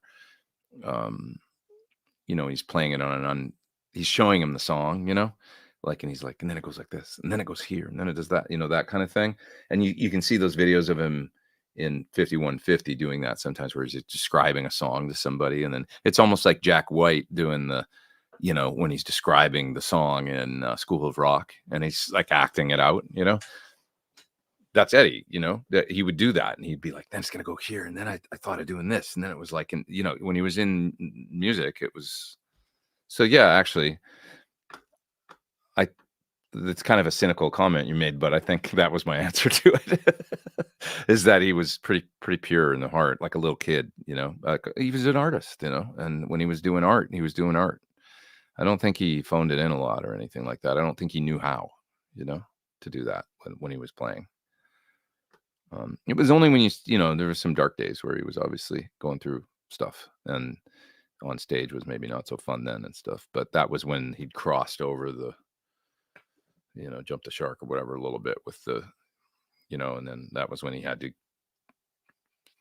face that demon of, which he did. Kudos to him, right? So, yeah. Andy Timmons had some great vibrato. Andy's absolutely got great vibrato, just terrific. Let's see. D-Max says, saw Jane's Addiction a couple weeks ago. Great show, original lineup. Great to see Dave Navarro back playing. Agreed. He is great. He's a really, really good guitar player, Dave. And by all accounts, a really nice guy. And yeah, I think you're right. I think he doesn't get the props. I remember seeing him in the 90s with Jane's and going, I didn't know he could play like that. Like, because it was kind of like, he's got rock chops and some shred ability and stuff, but that wasn't cool in the 90s, right? So we just didn't think of that. But he grew up in the 80s playing guitar and he played on Ibanez and stuff. And I'm going to say that he probably had some of those influences, and then he was smart because he, as Jane's, became popular in the 90s and stuff, he made that transition as a being, they were sort of more like an art rock alternative band or something. And he was never, it's a pretty good thing. Like he was sort of, as you say, doesn't get the props, because maybe if he'd had the props back in the day, maybe he'd have been seen as an 80s shredder or something, and that wouldn't have worked for Jane's when they really rose to fame and all that, So, I'm always trying to see the silver lining. Class Peterson there with a super chat. Thank you. You're the best. Thank you. Appreciate it. I don't think I'm the best, but I do what I can. When using drive pedals, do you use them with clean channel or drive channel usually? Well, I use a clean channel with usually some drives that emulate lightly overdriven amps. So like for instance, when I'm doing classic rock show, I'll use the clean channel on the PT100 and use my unobtainium with a Fendery drive sound going into it to play like Eagles or something, certain lighter distortion, like a cranked up bassman and that's what I use the clean channel for. Or I'll use something like the Starlight into the clean channel for a fuzz, maybe if I'm doing Gilmore or something, that kind of thing. The overdrive channel, I'll usually only boost with a couple different types of things, either a treble booster or a light treble booster, for a little bit of that snarl, or a Klon style or a tube screamer style. And it's generally a Klon for my lead sounds, for a fat, kind of like a more expensive tube screamer kind of sound. Yeah. Yep. Steven says, hot take, timing was a huge part of Beato's later success, Rick Beato's success. Yeah, well, could be said for me too. I mean, I just got lucky with YouTube, I've been doing it a long time, 17, 18 years now or something like that. But who knew that it was going to turn into a thing that would be cool for guitar and this kind of thing that we're doing right now and everything. So, and continues to be. So,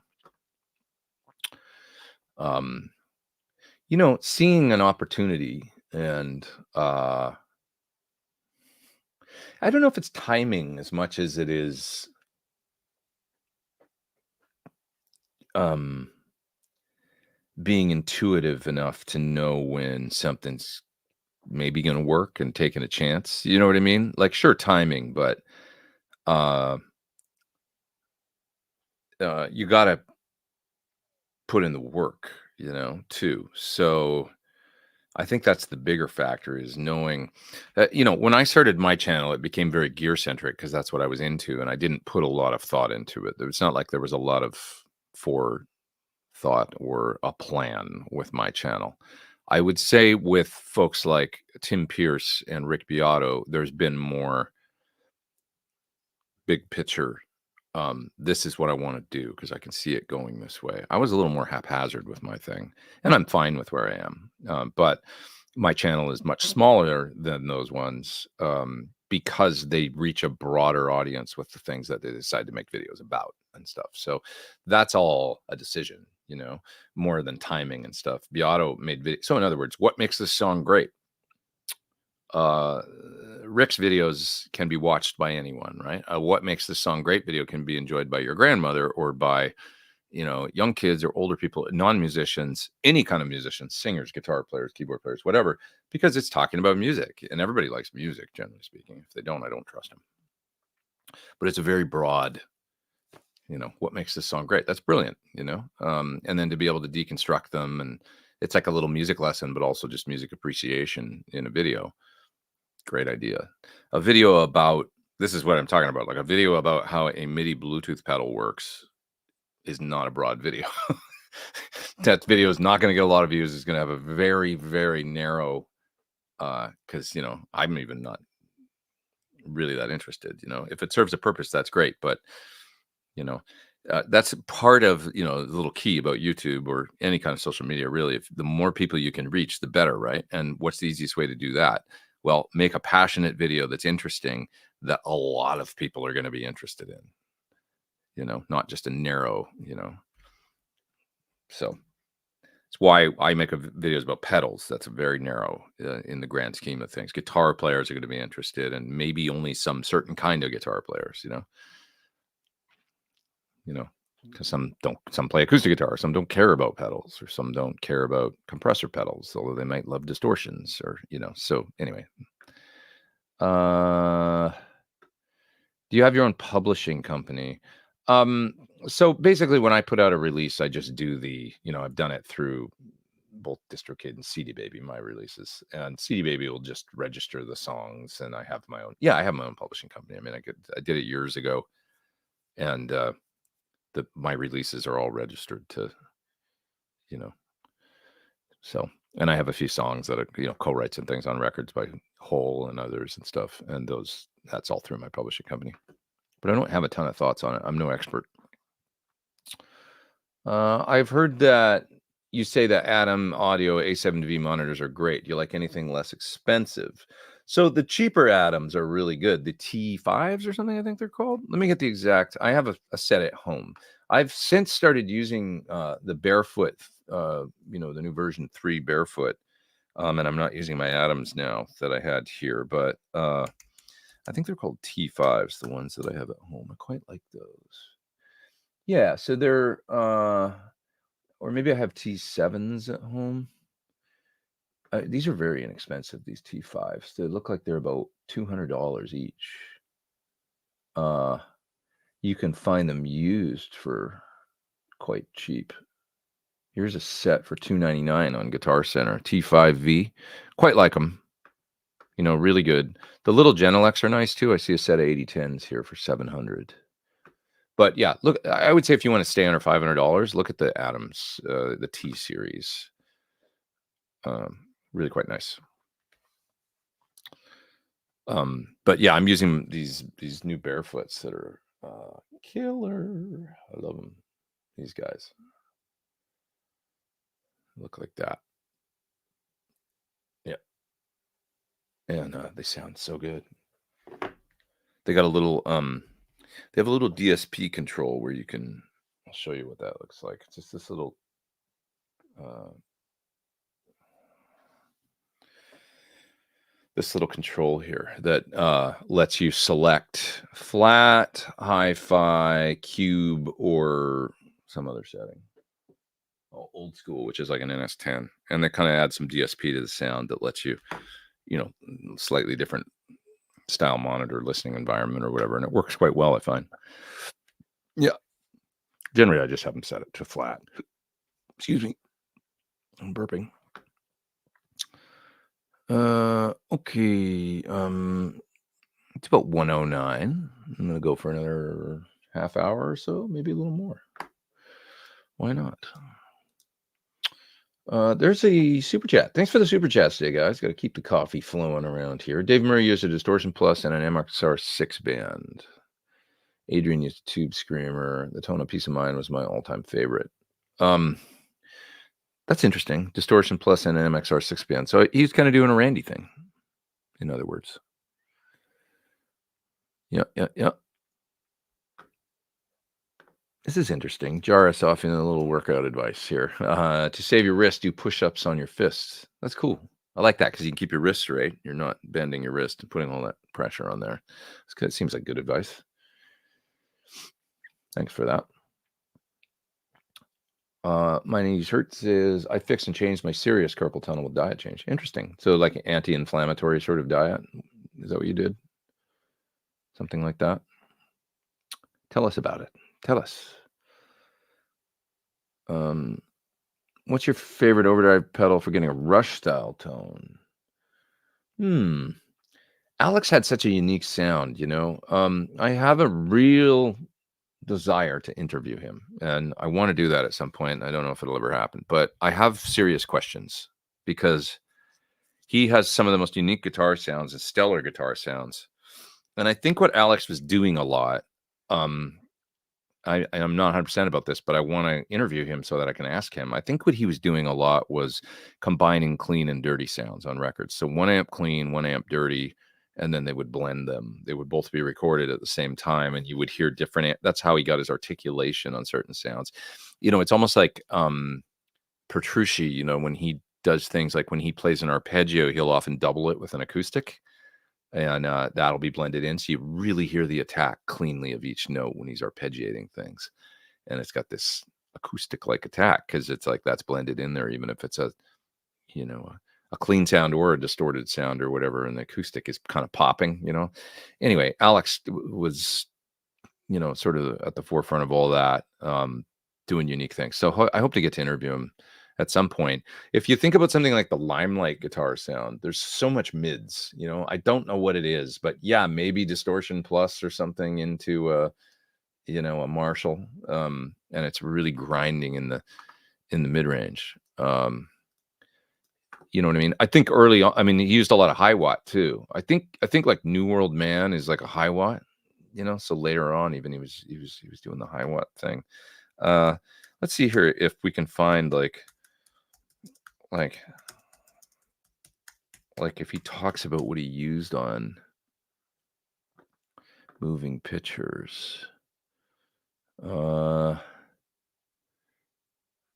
Loft 440 flanger. That's interesting. Limelight Alex Lifson tone.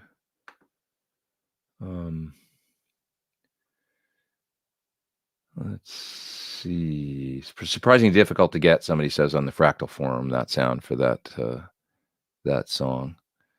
I'm just trying to look here to see if anybody's got any actual info into what he used on that. He was probably, actually, I don't know what guitar he was playing. Yeah, I'm not seeing. I'm going down a rabbit hole here while I'm on a live stream, so that's not good. But I'd love to know what he used. That kind of mid-rangey, looks like there's a Guitar World interview with him where he talks about. Well, that's interesting. Here, Alex Lifson reveals his tone and playing secrets behind 11 landmark Rush tracks, and that was put out in 2020. Let's see if I can find, for instance, what he was doing on Limelight Spirit. There it is. It's about He says, Limelight is about being under the microscopic scrutiny of the public, the need for privacy, trying to separate the two and not always being successful at it. Because we've never been a high-profile band, we've managed, I don't know about that, but we've managed to retain a lot of our privacy, but we've had to work at it. Neil's very militant about his privacy, always famously. My guitar, okay, use the Strat, the Henter, I guess. My guitar was a different modified Strat with a heavier and denser body.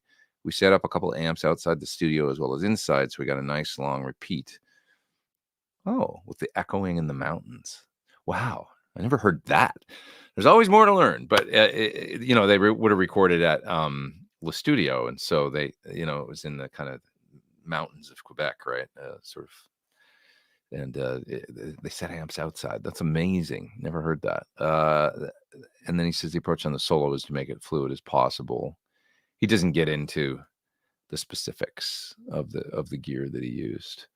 Here on New World Man, though, he's talking about, I used a Tele for the whole song through high watts with a little bit of reverb and chorus. So that's interesting. Favorite overdrive pedal, I would say, if you had to just get somewhere in the ballpark, probably something Marshall-y, broadly, this would work for sure. I would say a Riot would probably work good. If you're just playing into a clean amp, something with, you might want to do something with a full tone stack. This does have a mid-range control on it, because like I say, Alex had a lot of mids in his sound sometime. So, okay. Let's see. What else we got here? Any advice on keeping the right tension on my bridge? I added the Gilmore string pack, which are 10 mixture. Now the bridge sits up too high. Do I add stronger springs to the bridge? So I assume you've got a Strat and you need to just tighten the claw in the back. Now the bridge sits. So you went to a heavier gauge string, and I assume you're pulling the bridge forward, right? And the bridge is so yeah, what you need to do is go in and tighten the two screws that are going into the body for the tremolo claw, if that makes sense. So in the back of the guitar, I happen to have a guitar here that doesn't have a back plate. So this thing, right, the claw, you want to tighten those two screws. So screw them in, and a little goes a long way. Generally, when you're just changing a gauge, you'll just do a couple turns on each screw, and you'll probably then retune and find, it's all a balancing act of the tension of the bridge. And the strings pulling the other way. Turn on my fancy guitar light back there. There we go. You can barely see it. Yeah. So I heard Ty Tabor talk about a Seymour Duncan pickup that gets P90 humbucker and single coil sounds. I can't remember the name of it, but it's a pickup that has, I think it's a single rail and then pull pieces on the other side. I could probably figure that out. Let's see. I'm just doing the same thing you would do, really Googling, but P rails. I believe that's what it's called. The P rails pickup.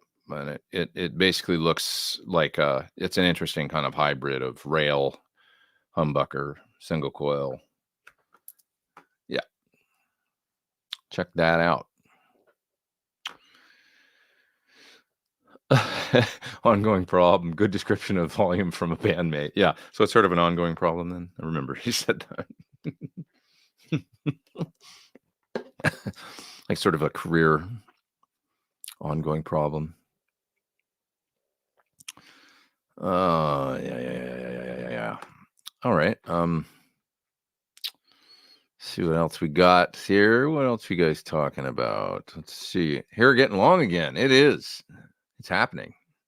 I've been waiting. Please don't get a new wave cut. Well, you never know. I might show up tomorrow with a completely different surprise. I just figured it's still there, so I might as well let her go one more time. Why not? What's your favorite pickup? What was your favorite pickup before the Thornbucker? Oh, good question. I mean, my Gil Yaron guitar has amazing pickups in it. and I learned a lot from Gil about magnets and what I think I like. So those pickups, his pickups are fantastic, but those aren't widely available. Before that, I was using like Crossroads from WCR. I had decided that for a humbucker, basically, I liked PAF style because they did the sort of just a little fatter than a single coil thing, which is what the original ones were. They weren't supposed to be dramatically different sounding than P90s, I don't think, the original humbuckers. So I kind of liked that because I thought, well, I can always add more gain on the amp or use a boost or drive if I want more gain. But if I get a hot pickup, it paints me into a corner. So yeah, so think anything PAF-y. I mean, I liked 59s, for a cheap pickup. I liked the Seth Lovers that I had in my my old 90s Les Paul. I got a set of, not Seth Lovers, sorry, they're Antiquities, which are like a Seth Lover, but they're aged and stuff, very similar. So I was kind of veering in that direction. Now, back in the day, I used to use JB a lot in a few different guitars. And I've since grown to kind of, rediscover the Alnico 5 hot wind sort of thing. So that's what I have in my Sir Sparkle. What the heck is it? What did I do with that guitar? Somebody steal it? Nope, it's right here. This guy. So this guy has a Sir what the heck is it called? The SSH Plus single screw hot plus humbucker, which is sort of John's take on a JB. It's like a JB with it's a little smoother or something, maybe. I don't know. I love this pickup, SSH Plus. Really, really good sounding pickup.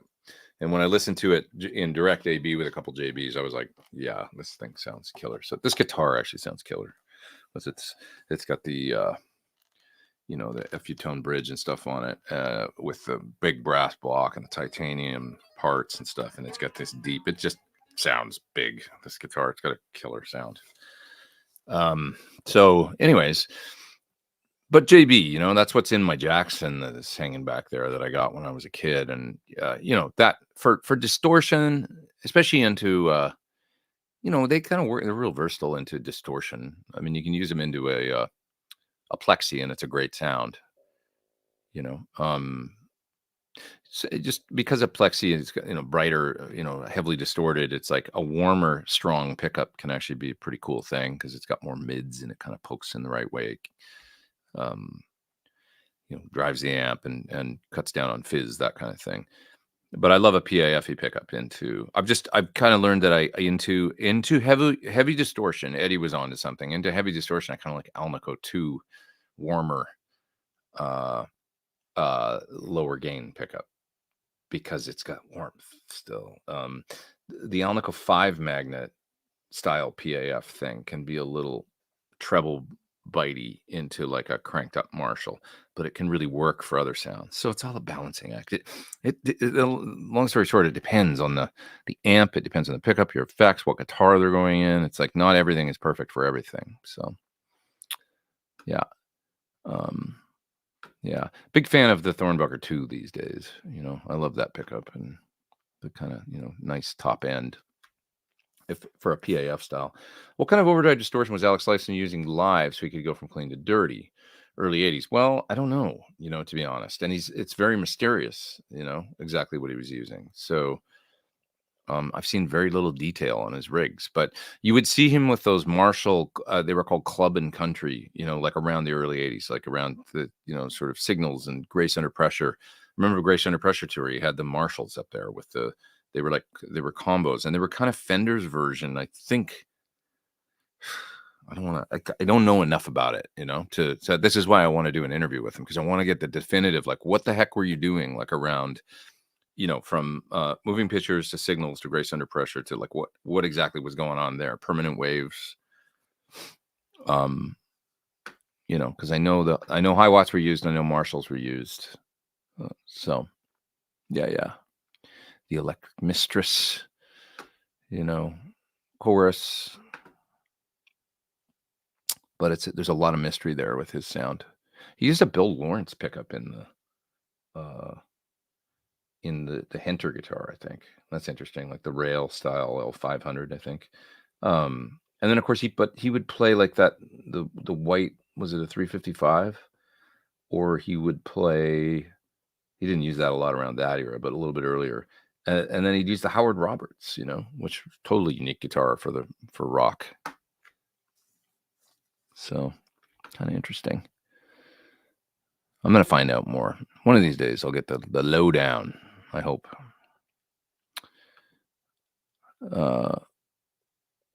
Yeah.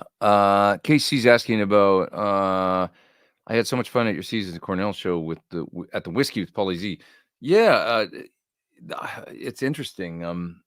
I think that one was recorded, and Pauly, I still haven't seen it, which I feel bad about. I got to watch it because Pauly sent me a link ages ago. Pauly's a great singer. He came out and did some classic rock show dates last year. He did a few dates with us, or maybe just one. But he was great. He came out and sang. This is a singer around LA that does stuff that he came out and subbed with us when Rudy couldn't make a gig. And he like singing Boston and all kinds of stuff. Whitesnake, he killed it. But anyway, we did a Cornell, music of Chris Cornell show, where I played with my friend Toshi Nagi, who's a guitar player on the Kimmel show. He was the other guitar player. And we did a whole bunch of Audio Slave to Soundgarden and stuff, and it was really fun. So anyways, I don't know. He asked me to do another one, and I'm away. Gotta go to Italy for a minute, so can't do it. That'd be next month, but I'm sure we'll jam again at some point,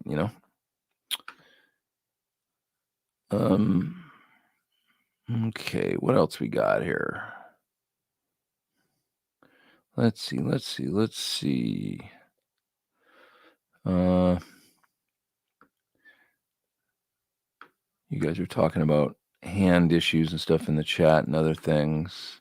Here's a question about amps. Jason says, all the great amps, you have access to great digital solutions. What makes you hold on to the Synergy stuff? Well, I do videos for them. So it's not, technically it's I've got a chassis and a power amp here, but it's like I just did a video on the SL02, and I'm working on it right now, actually.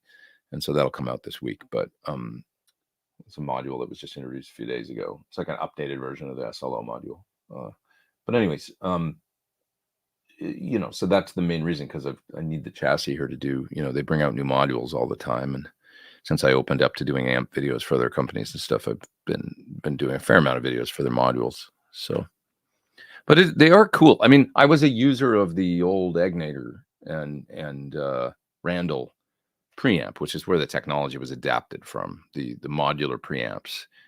And I had one of those Egnator M4s in Iraq, and the Randall as well. For 20 years ago, I had the Randall. It's amazing it's that old now, but it is. And then I had, a few years after that, 15 years ago, I had the Egnator M4 chassis and 4 modules. I had 1 Randall module and then 3 Egnator modules. And I toured with that while also having the PT100. And I could use any of those preamp modules as well as the front end of the PT100. And it was too much. Too many sounds. Oh my God. I was like, how many volume controls on a daily basis do I have to set? So much stuff. But it was cool. So I've been, in other words, I've been interested in that style of thing for a long time. This whole sort of like modular preamp. It's kind of fun. Especially for studio stuff. And, one thing about it is, it gives me, like, I really like the Angle modules, the Savage, and the reason being they don't sound like anything I have in here. It doesn't sound like an SLO. It doesn't sound like a Marshall. It's its own kind of heavy distorted sound. So that's a neat thing to have around, like kind of for the metal aspect and the heavily distorted stuff. I've got plenty of good clean amps here and kind of like, edge of breakup things and stuff. But for that, the metal aspect of getting different front ends, slightly different preamps and stuff, if, I'm recording songs or making a record or something, it's cool to have the different modules that aren't necessarily Marshall-y, Yeah. If you were to pick up a guitar right now, what would you most likely play first? Probably a G chord or an A chord. That's what I would say. Yeah. Have you crossed paths with Shane? How do you pronounce Shane's last name? Therio? Am I saying that right? I hope I'm not mispronouncing it. I've heard lots about him. Don't know him. Haven't met him. He's from Daryl Hall's band. So he's got to be good. I don't think Daryl Hall suffers fools. Daryl Hall. He must be really good. Okay, what else have we got here? Let's see. 50 watt plexi and 100 watt cabinet. Is this mismatched? Shouldn't they be rated the same? No. A lot of people, like let's say that's a fellow from Scumbag Jim, he'll tell you that's what you want. Originally it was like 50 watt into one 412 or 100 watt into two 412s. That was kind of the Marshall thing, what they would show, because you want to have some headroom there. The speakers are rated. Yeah, the thing about a 50 watt Marshall is a 50 watt Marshall can actually put out like 65 or 70 watts peak. 100 watt can put out 130, 140 watts if it's healthy peak, if it's, a high voltage one and all that. So you got to have some headroom there because your speakers, you don't want to cook them. So generally having a cabinet that's, rated substantially higher, it's got nothing to do with like pushing it to the limit of the speaker. You want to just get the speakers moving, and a 50 watt amp into a 270 watt cabinet or whatever will do that just fine. You just want speakers to be doing a thing, in order to get speakers can sound okay if they're, at really low volume, but they're not actually working. They don't actually do what they're, when you turn the cab up and it gets into that zone where it's just like, oh, now the speakers are moving. Sounds good, but I don't really believe that you have to push them much beyond that to get, like, in other words, the sound of speakers distorting or that kind of like, when they're ready to give up. I don't think that's necessarily a great sound. So I tend to treat my cabinets fairly carefully, especially these days. They've got old speakers and stuff, so I'm not running them super hard because they're paper after all. They're from the 70s and they're paper. Okay. Let's see.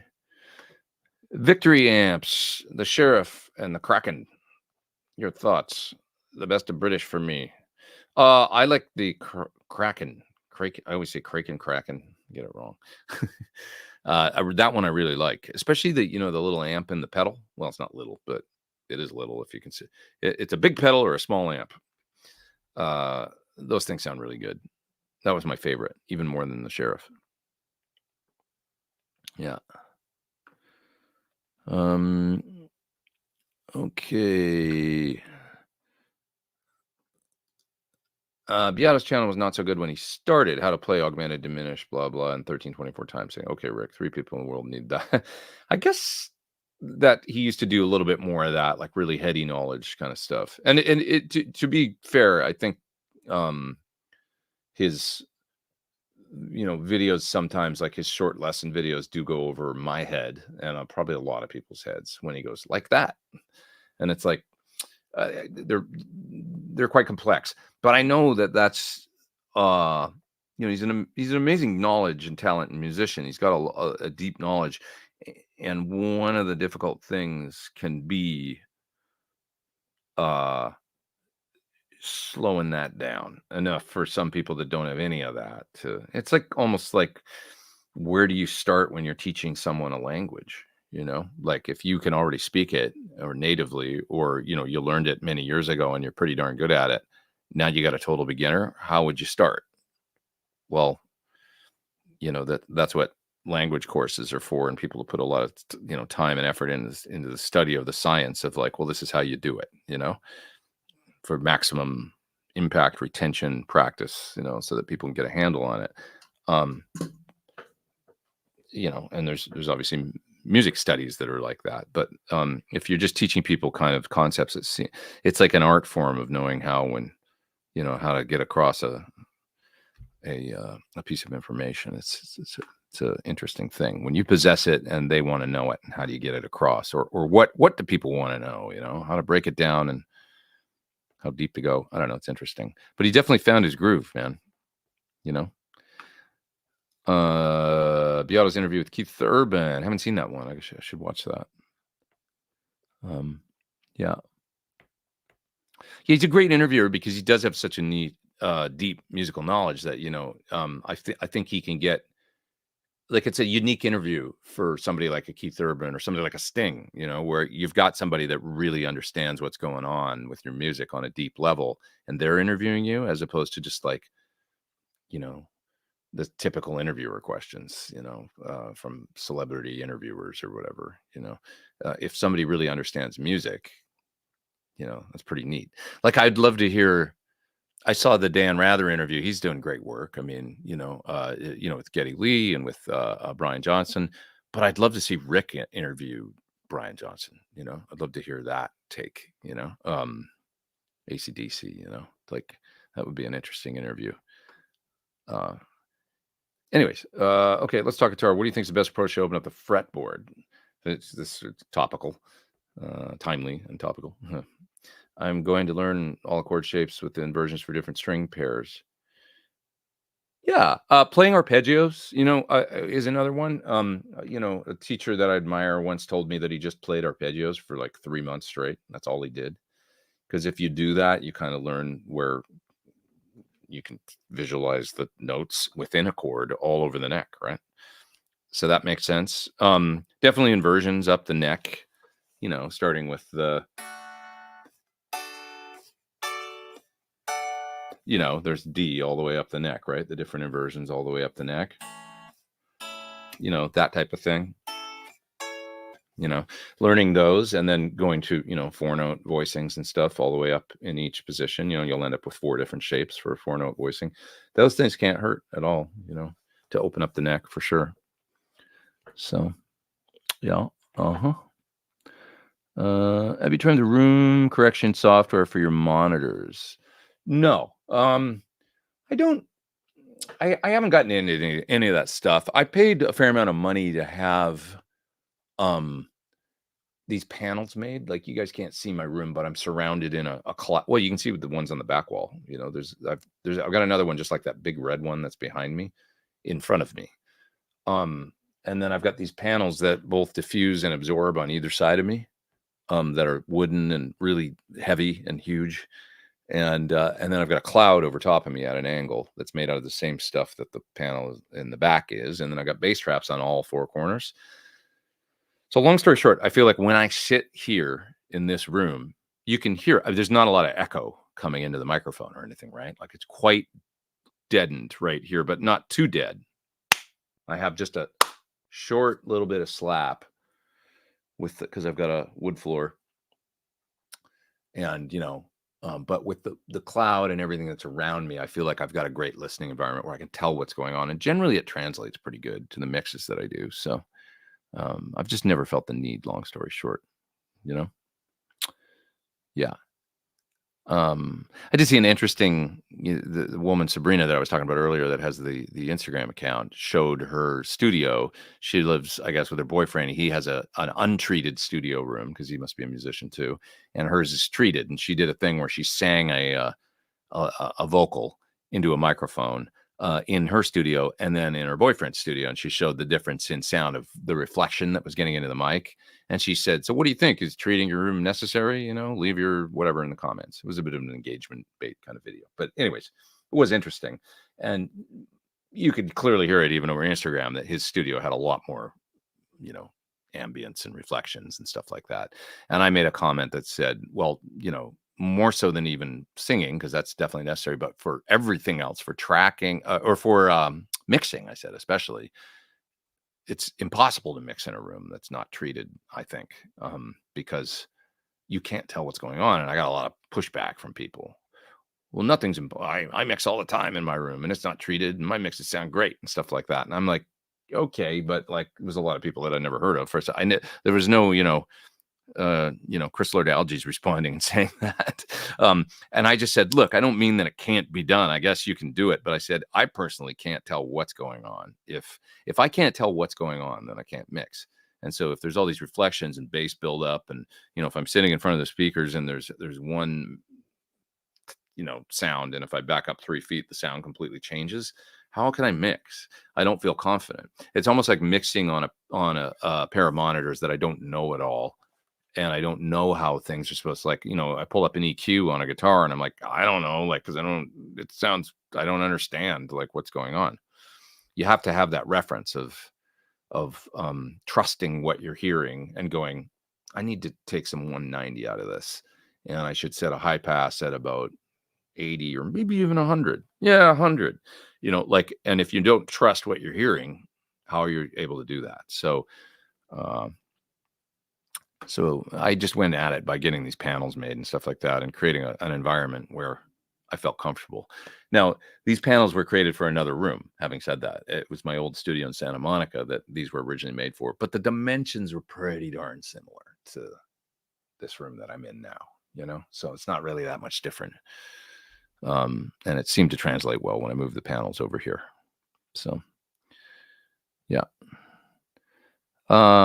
Let's see here. Okay. Joe says, Rick interviewed an old jazz blues drummer and he showed how he tunes his drums. Wish I could remember who he was because it was awesome trying to find it. Yeah, it's neat because Rick, having been a producer as well and engineer and stuff, he's got a knowledge of things like that, drum tuning and things, he finds it's not just guitar, so that opens it up. Drummers can watch his channel, bass players, keyboard players. It's interesting. So, yeah. Yep. Okay. That's a good question. Do you think Lifeson's late 70s high watts had the Canada or high gain mod? I don't know. That's a great question. This is the certain high watts that went export to Canada had a gain stage that was unique to them. If they went to that country, it's kind of interesting. And it's I think maybe that was like Neil Sean used one on a lot on Classic Journey stuff, and I'm not sure. I think his had a mod, and I don't know if it was that mod. And then I think Paul Dean, I think some Loverboy, I think he had one of those. Anyway, kind of neat. That's a good question, though. I'd never thought about that. It's possible. Yeah. There's a nice compliment. Thank you. You are for guitar what Rick is for music, a global resource impossible to fill the catalog. Thank you. I still make mistakes sometimes, though. But I appreciate you. Thank you. Didn't he play a 355 a lot in those early days? Yeah, Alex used a white 355 a lot and a Howard Roberts, so I think Alex talks about that solo on Shred with Shifty. Yeah, he does talk about the Limelight solo. And he talks about how it's almost like fragile, it's supposed to be almost like fun. I love that. Alex had a real, he was like an interesting element of Rush that was it. Neil was more the technical but he had a lot of heart and soul in his lyrics, obviously, and stuff. But, Alex had that, like when he said it's supposed to be fragile or something, he said about the Limelight solo, almost like falling apart, like kind of like, because that's like living in the limelight. And I love that he was, he seemed to have a perspective on the feeling he wanted to convey. It wasn't just notes, it was, I want to convey this feeling about living in the limelight through a solo, and I love that idea of, you're sort of painting a picture or telling a story. And if you can do it through notes, I love solos like that. That's part of what I like about Steve Vai is I feel like there's a lot of humor in his playing, Tobacco Road or whatever, when the guitar says tobacco at the end of the song, that's a pretty specific example, but you know what I mean? There's a lot of humor in his playing. It'll make you laugh, some things that Steve does on guitar. And I love that, if you can make people conjure up an emotion like that, it's pretty cool. It's not just, impressive notes or soulful or whatever. It can be funny. That's cool, so yeah. Yeah. Okay, what else we got here? Super chat. Just adding the coffee fund. Thank you. Appreciate all your content. Just ordered a Polaron pedal. Where is that? Polaron. Thanks for the recommendation. Looking forward to try it out. What is it? I don't even remember. What pedal is that? Ooh, I don't even remember recommending it. I think I'm losing it. Or maybe I'm okay. What do you guys think? I like to sometimes play guitars with no trim. Forces me to improve my finger vibrato. Yeah, like even Jeff, who was he's all about the bar when he's got a guitar with one, but he can pick up a Les Paul and a pick and do some really interesting things, or a Gretsch. Yep. Then you got to use your finger vibrato. Does Sir have any plans for a short scale option? I can't comment. I plead ignorance. Lots of neat things coming, though, from that company, I promise. Lots of neat things in the future. Just showing support. Thanks, Arthur. Hey, appreciate it. Thank you. Master photographer. Let's see. Happy Sunday. Have you ever had a front of house guy that just couldn't get it and offered you and offended you, maybe? Yeah, I've worked with plenty of sound guys that I didn't seem to gel with, I would say. And then I've worked with other ones where it's like, oh my God, they totally get it. So sometimes I just don't understand, I guess, but everybody, it's an interesting thing because sound is objective. And just because I don't like it doesn't mean it's not good for somebody, But I've been to shows where the ones that bother me the most is where, even as a spectator, where I go and I can see somebody playing something on stage and I can't hear it. I can see that person, can't hear that person. What's the sound person doing, that they have them so buried in the mix that person's up there getting paid and they're pouring their heart into it, So the worst thing ever is like, when you put your heart and soul into a show and play, and then you come out after and people are like, yeah, I couldn't really hear you, Oh, it's heartbreaking, There's no reason for it, and it's like, you want it. That's the art of a good sound person is, you can hear everything in balance. That's the basic job, I think, where it's like in the balance it's supposed to be for stylistically the music that you're playing, So if it's AC/DC, that's why there's a lot of guitar. So, yeah. I was just going to say, mention an example of a show I went to recently where I was very confused by the sound, but I think I'm not going to do that because I'll be sort of throwing somebody under the bus or criticizing someone that's fairly famous, and I don't want to do that. I just don't feel like opening up that can of worms right now, but it is confusing to me sometimes, It should sound like a balanced album coming out of the PA. That's what I think, It should just sound like if you close your eyes, can you hear everything? Does it sound balanced? Sometimes I think people mix with their eyes open, they mix with their eyes more than they do with the, they think things should be super featured and other things should be very buried. And it's like, no, man, that's not music. You would never mix like that in the studio, Sure, there's things where, like, if you're in the studio making a mix decision, you're like, I don't like this part. I mean, Chris Lord-Alge famously did that on the Train song, Drops of Jupiter, which ended up being single, whatever, song of the year, Grammy, huge, right? There's guitar on that song. Well, there's not guitar in the mix. And the reason is because he didn't like the guitar part, evidently. When he mixed the song and did, many times you'll go to at least used to be, this was 20 years ago, but, it was still going on then, where you'd have your whole album mixed by somebody. And then maybe you'd get a guy like Chris to mix the single or top two singles, but they charge 10 grand a mix or whatever. So it was like, the budget wouldn't be there to do the whole album. Sometimes they'd mix the whole album, but many times, especially with a baby band, or young band, it'd be, a star mixer like Chris mixing the single. And so Chris mixed Drops of Jupiter, and there's strings and piano and bass and drums and vocals, and there's no guitar. And evidently when the guitar player heard it, he's like, what the hell's this? Where's my guitar? And it's like, his response was, didn't need it. And that's gnarly, but the song was massively successful. So it's like, maybe he knew what was going on. It's like, maybe it was better like that. So there are exceptions, but for the most part, if you've gone in and the producer and the musicians and everybody's done a good job or whatever, not to say Train didn't do a good job, but whatever, you know what I'm getting at. It's like most of the time you're going to have everything represented that was recorded. You might make a mixed decision to leave out something, but generally speaking, everything's going to be in balance. That's the job.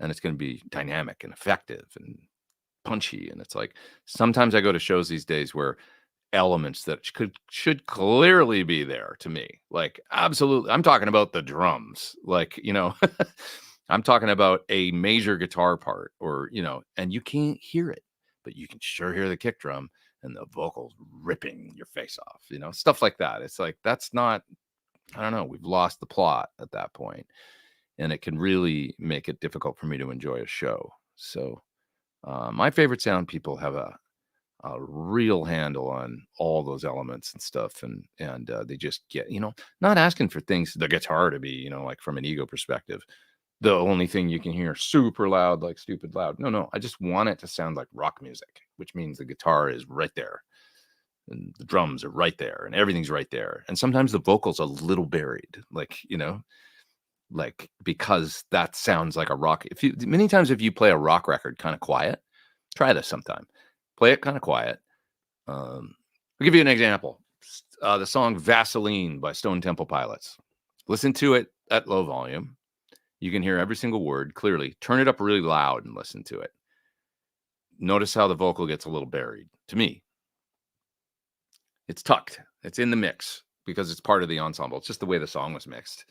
That can be live rock to me sometimes. Sometimes the vocals aren't super on top of everything else and every word is intelligible. In rock music, that can start to sound a little like karaoke to me. When you go to a karaoke bar and you hear the vocals like 20 dB over everything else and the music's really quiet, and it's like, get me out of here. I can't be in this establishment right now. That drives me insane, that sound. And sometimes that's what live shows are to me. Does anybody else feel that way? You know what I'm talking about, that phenomenon. That's not rock. Rock, many times when it's good and loud, the vocal's a bit buried. It's not an ego thing. It just is that way. Somebody's asking if this is a John Sir bobblehead. No, it's Rupert Neve.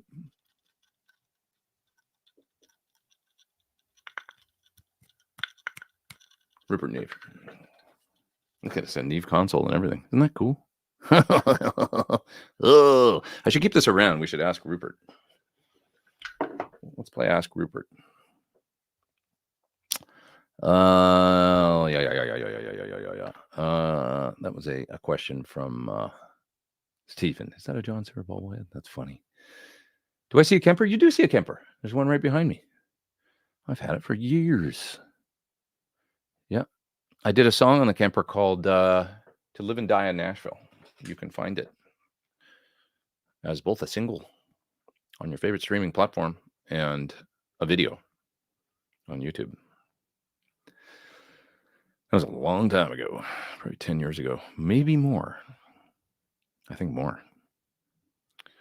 Oh yeah, Maiden went through a Gallian Kruger phase. That's true. Starting with Somewhere in Time. I think maybe like Wasted Years might be a that song with the part that goes up and down the second string, I think, or is it the first string? I think that might be a GK, a 250 ml. I still have that 250 ml here that I bought a while ago that I haven't had fixed. Got to get it fixed. Have you heard that Floyd's are now made in the US? I haven't. Is that true? I have heard there's been some changes and stuff.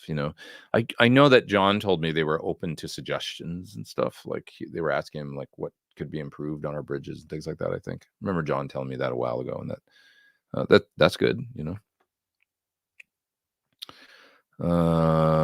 New guitar with a Thorn Bucker 2 coming in a week, says Steven. I don't see how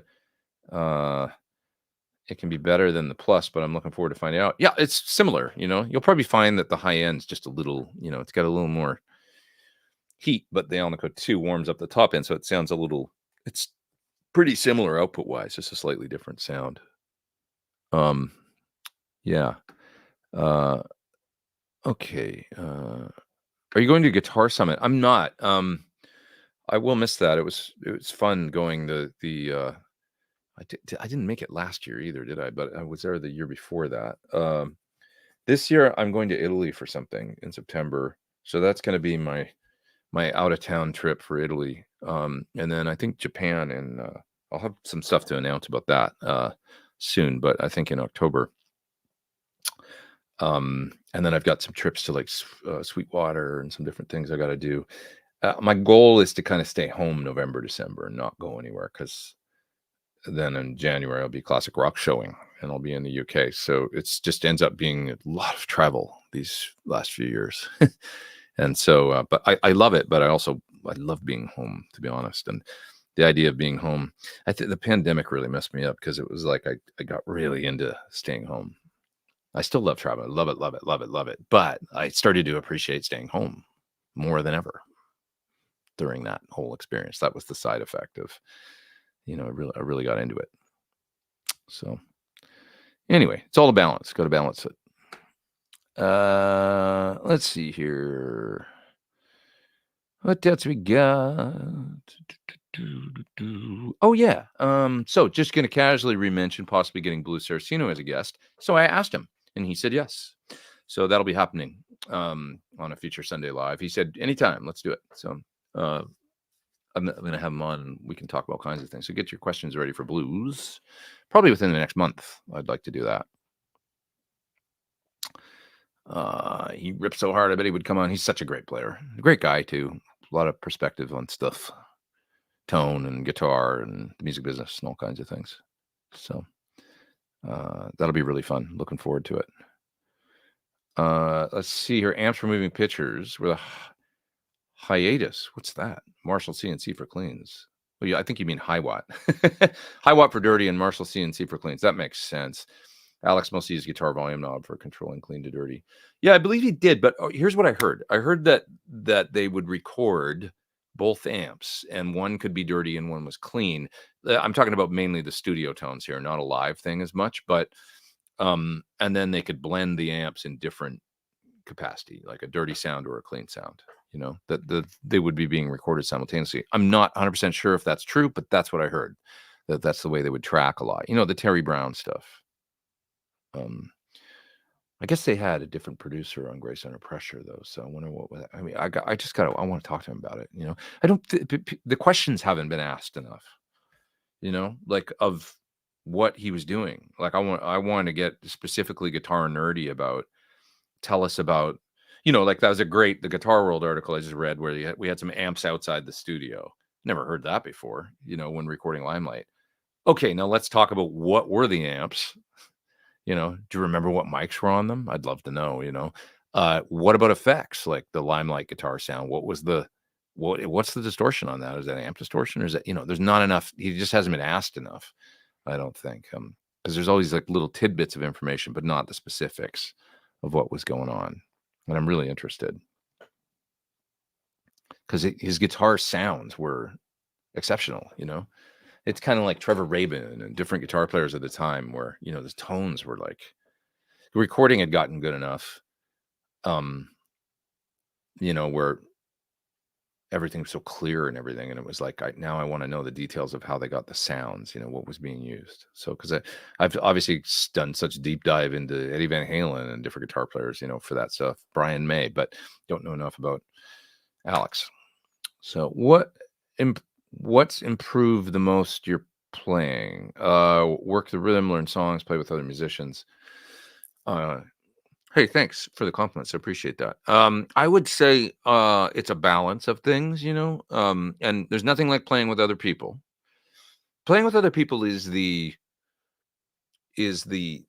goal, right? And also that's where you're going to end up, hopefully, jamming stuff live or on in a studio. To create the music that you want to create. So there's nothing like doing that to teach you what works when you're doing that. So that's necessary. But I would say before that, learning songs to get, we're all a product of our influences. So learning what came before, what you dig. Like somebody asked earlier, what player's vibrato should I work on? And I was like, well, there's different kinds, Clapton, for instance, or, and you have to put the time in there of sitting there in a room, on the corner of your bed or whatever, just doing it, like, so that you can build the muscles. And then it's an intangible. We all know this, but one day you can just do it, hopefully, right? It just shows up, like, and it's like, oh, it's like muting. How do you do it? Well, you just sit there and play until the strings don't ring, and you come up with a way to kind of just do it. I don't know. It's a weird thing. Like, you know, I I get these these questions happen a lot from different players and stuff, like, how do I do this or how do I do that? And a lot of it is when I think back on it, I'm like, I don't really know. And I'm sure you guys can relate, but it's like, how did I get good at picking across strings? How did I get good at, there was a day where, at one point we picked up the guitar and we couldn't do any of the things we can do now. So a lot of it happened just by kind of finding your way, like Rush, finding my way. You know what I mean? So, it's an interesting thing, but yeah, learning songs, copying things like vibrato, copying things like the way people bend, copying things like the way people pick their attack, trying to get it, you know, um, and certainly rhythm, playing to a time. Playing to time is really important. You say work the rhythm. Yeah, playing to either a metronome or a drum beat or playing along with a song and maybe recording yourself doing that so you can listen back and hear if you're locked in or not is really important, because you want to be able to have control in your playing enough so that you can play in time and stuff. So, yeah. Let's see here. My cab with the lowest wattage rating, a 212 with 25 watt greenbacks and H30. So you got a blend in there. Definitely is my best sounding at low volumes in a relatively small room. As a result, it gets a lot more practice time. Yeah, I mean, I don't know that that it's the wattage. You just might like the sound of those speakers, Maybe. I mean, there is a thing with higher wattage speakers where they're generally stiffer or a little more robust. They generally have less high end. Like if you take a greenback and you do a vintage greenback versus or even a modern 25 watt style greenback compared to say a 65 watt version. Like if you take Scumbags, for example, or the one speaker, because I've had them in the 25, the 65, and the 100 watt versions, same speaker otherwise, but with the different ratings. They always get progressively a little less bright, I find. It's like the Redback from Celestion, real warm speaker. It's a good sounding speaker. It's 150 watts it'll handle, I think, but it's kind of greenbacky, I think, but it'll handle super high power, and they're kind of dark, but a lot of people like that. I guess Landau likes them. He's been using them. Saw Mike this week, by the way. Didn't mention that. It was amazing. He was killer. And Keith Carlock on drums, who's, played with everybody under the sun, Steely Dan, Sting, and all kinds of people. He was amazing. It was like, I actually found myself paying as much attention to Keith as I was to Mike, which is saying a lot, because it was just insanity on the drums. Like, it's not even a technical thing. It is, but it's more than that. It's just his feel and his ghost notes and subdividing things and the stuff he was doing. His left foot with the hi-hat, like, was just like, I was like, I've never seen a drummer do that. Like, his left foot is like, it's usually the underdeveloped appendage on a drummer or whatever, is the left foot is kind of just open and close the hi-hat or keep it closed, or sometimes double bass. It was like the stuff he was doing with his left foot rhythmically, just opening and closing the hi-hat, was insanity. So it was very interesting, but he's so melodic on the drums. I don't know how else to describe it. It was really great. But Mike was incredible, and my buddy Jurgen Carlson was playing bass. He sounded terrific, and it's the first time he played with them. It was so good. So, yeah.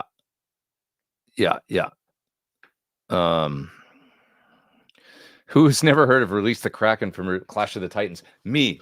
I made that mistake when I made the video. I mispronounced the pedal because I never saw Clash of the Titans. So I know, it's crazy. It's like I've also never seen a full episode of this TV show Friends. Ever. I don't think I've watched a full episode of The Office.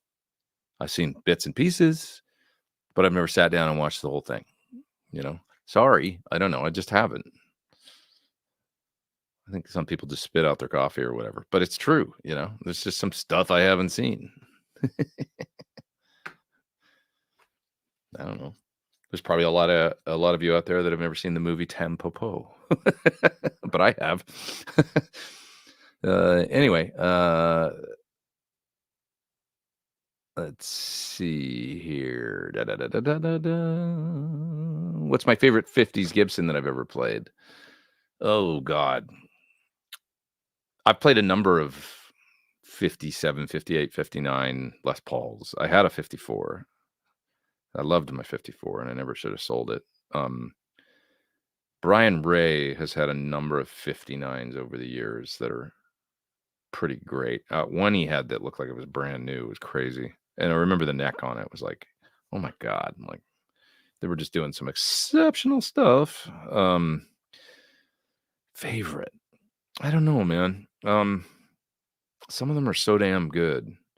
James Cole has one that's he's always like, here, try it. I'm like, no, don't give it to me because I don't want to try it because I'm gonna like it and it's gonna sound better than other stuff I have, and then I'm gonna be bummed out. But anyway, he's got this red, it's a 54 or 55 conversion that's got humbuckers in it. When I saw it, it had it, so he used to own it. It's a red top. Reef in, obviously. Looks really cool. And when it had P90s in it.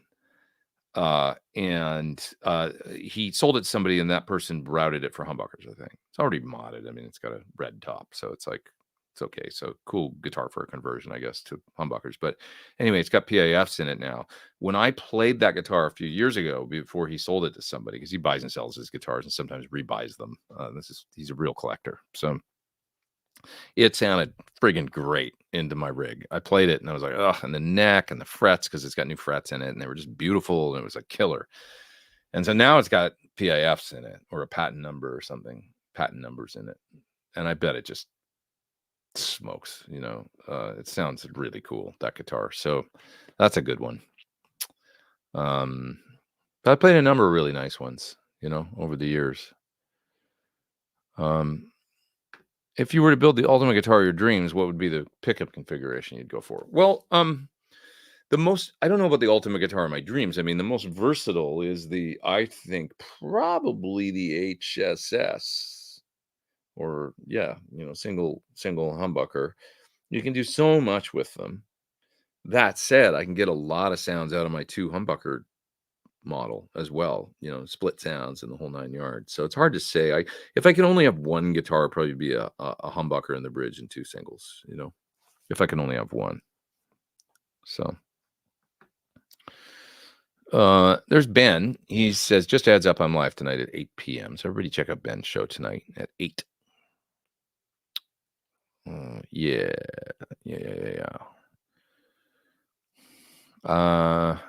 Let's see. I'm gonna go down in the chat a little bit here. I should probably split pretty soon. How long have I been going? Oh man, it always happens. Like where I get into it, I go, oh, I got another 45 to go, and then I go over, and I lose track of the time. But whatever, still got 320 people here, and I got super chats to get to, so that's okay. Thanks for all your commitment, discipline to do all of the tours, the videos, and your own albums is incredible. Thanks, man. I appreciate that. Who do you attribute your self-discipline to the most? I don't feel that self-disciplined. I almost feel selfish in a way. I just do what I love, and there's nothing that I would rather be doing.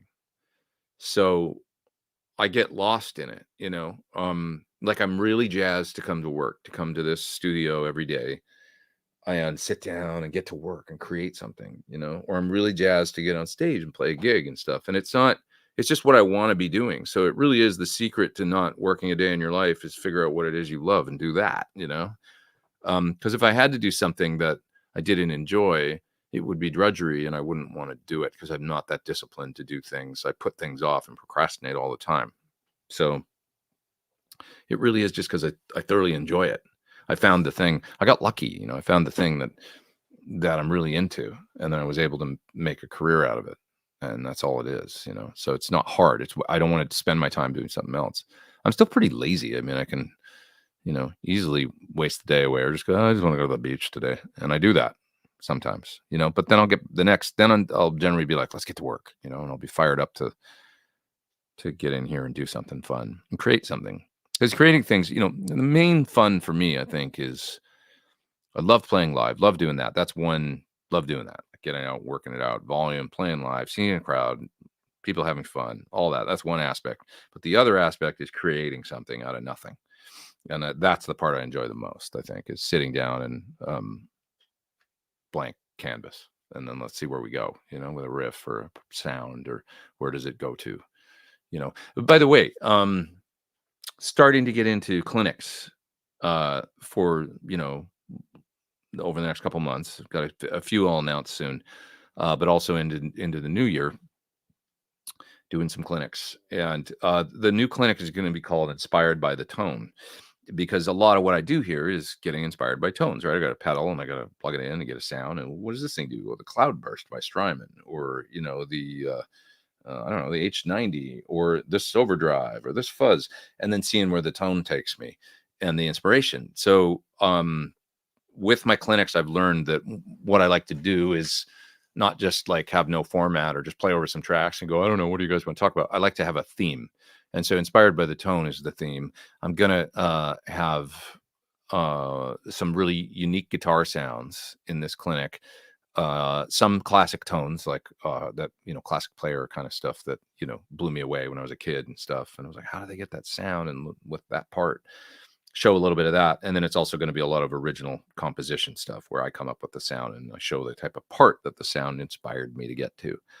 And then we'll deconstruct things like, okay, what's going on with this sound? If there's a harmonizer, octave divider, or a compressor, here's what I'm doing with it. This is why. Strip everything away and then add things one at a time and listen to how the sound gets built and then the part that it inspired, So that's the concept of the clinic anyway, broadly, Inspired by the Tone. And so I hope to see you at one of those. And hopefully it should be, for those that want to, like, how did they get this sound on a certain record? Or how do you use a compressor? Why do you use a compressor? Or why do you, sometimes use a tape delay or sometimes use a digital delay? That kind of thing. It'll be a great, hopefully a great resource for folks that have those kinds of questions. Yeah. So thanks for the super chat there, Javier. I appreciate that. Yeah.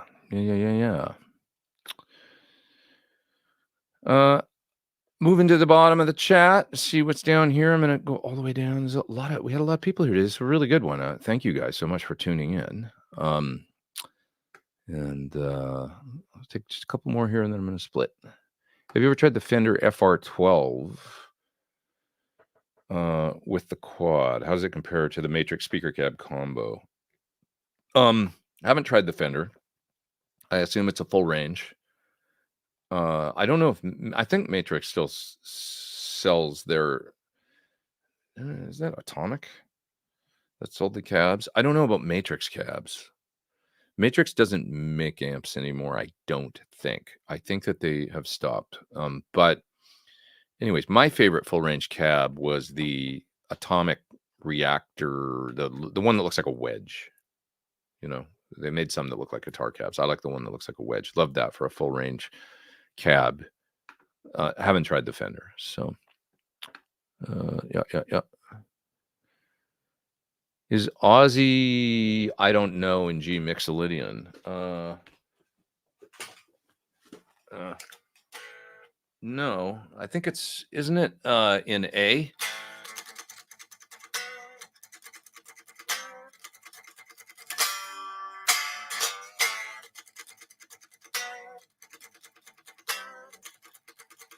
Right? Isn't that it? So that would be kind of a, and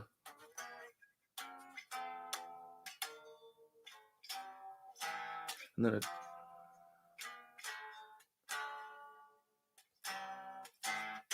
guitar's out of tune. But anyways, I think when it does the little pre-chorus, everyone goes through changes, looking to find the truth. I'd have to sit down and figure out what's happening there with the key. But anyway, no, it's just kind of. Oh, and then it does the beautiful bridge, of course. It's a kind of sophisticated song, actually. Nobody ever told me I found it for myself. That's the part so beautiful, right? That was part of the Randy thing, was what he brought to that. And that melody's beautiful too in the little bridge. Ozzy was so unique, around that time. It was like, he's off the rails and crazy trained, but he was also there was a lot of good stuff going on with him then. So I'd have to sit down and analyze the tune. The riff is A minor, but there's more to it than that.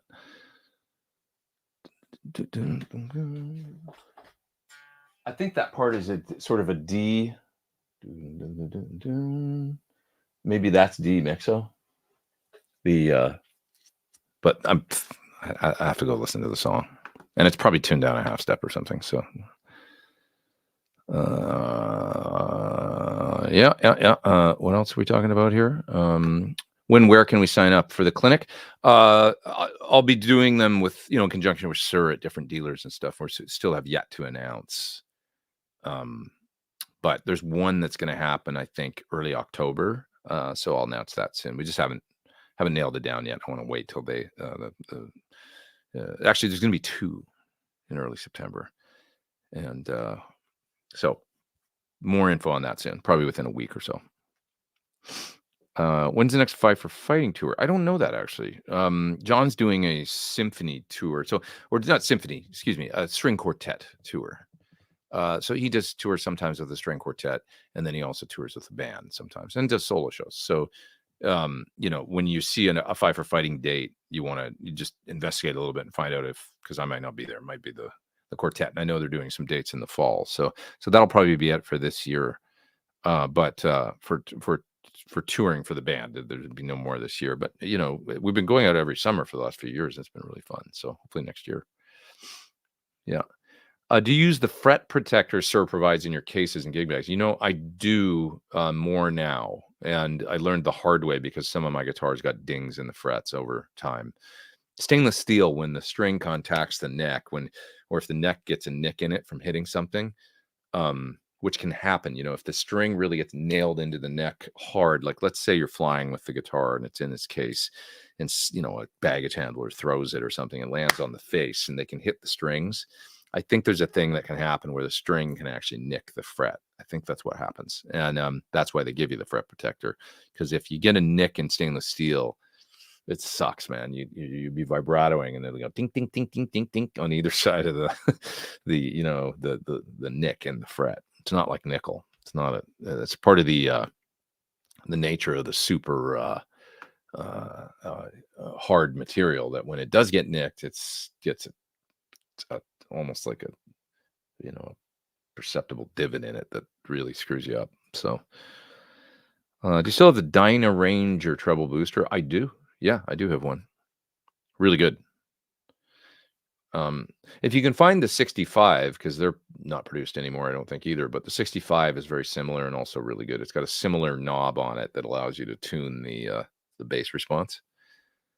Quite similar, and that's the one that I use actually now with Five for Fighting. Yeah, Michael Schenker would be a great interview. That would be really interesting to talk. He'd be an interesting cat to talk to, for sure. Yeah.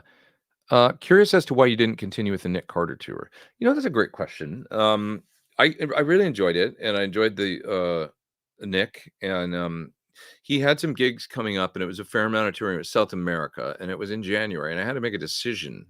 So I basically signed on for October, November, knowing that was what was coming, with the possibility of some unforeseen dates and stuff coming. This was, last year that I did that tour. And so it was like, I was told, basically you're signing up for a couple months of touring, and then we'll see what happens. Nick probably wanted to book some more dates, but right now you're committing to this, October, November. I was like, okay, that seems cool. And I did that.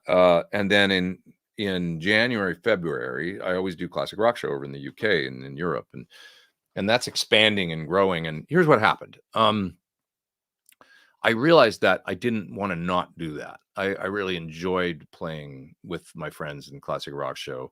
And I've come to realize that it is, I'm in a weird way, like people become endeared to, is that the word? I don't know, the different band members, because although we're playing other people's music, I mean, we're playing covers. That's what we're doing. But if you do that over time, kind of just like Brit Floyd or the different bands, the different members can become, that's what people come to see. They're like, I'm going to see that guy play with that group. He's interpreting that music, and they like that. So there's a value to the different players, I feel like, in the classic rock show that is not just anybody can do it. And it's our band. It's like, it's a cover band, but it's our band. And it's for what we're doing, which is playing other people's music. It's the Nirvana on that level. I don't mean the band Nirvana, but I mean, we've reached a level of like, we're on a bus. I've got my own tech. I've got a monitor mix, a great monitor engineer with a wedge and in-ears. There's no rock stars in that band, so it's very comfortable, because there's not like that star ego or whatever that's going on. And the places are packed, and we play, and it's fun. There's no bad songs, Not that would be the case with anybody else, but when you're a sideman, you're playing with somebody. It depends on the artist, I guess, and depends on the situation, but your value is different. A lot of different people could do the job, probably. And I just looked at all the factors, and it was like I was going to have to sub out most of the classic rock show tour. And I thought that anytime you sub something, you got to be ready to lose the gig, because, they might like the sub more than you or something, whatever. Or they just don't want to deal with the fact that you want to sub it out, So it always becomes a decision. And I just decided I want to go do that. That's what I want to do. I had fun with Nick and all that, but the CRS thing was, Ian says CRS is awesome. Yeah, I really have fun doing it. It's become, I really look forward to it, every year. So,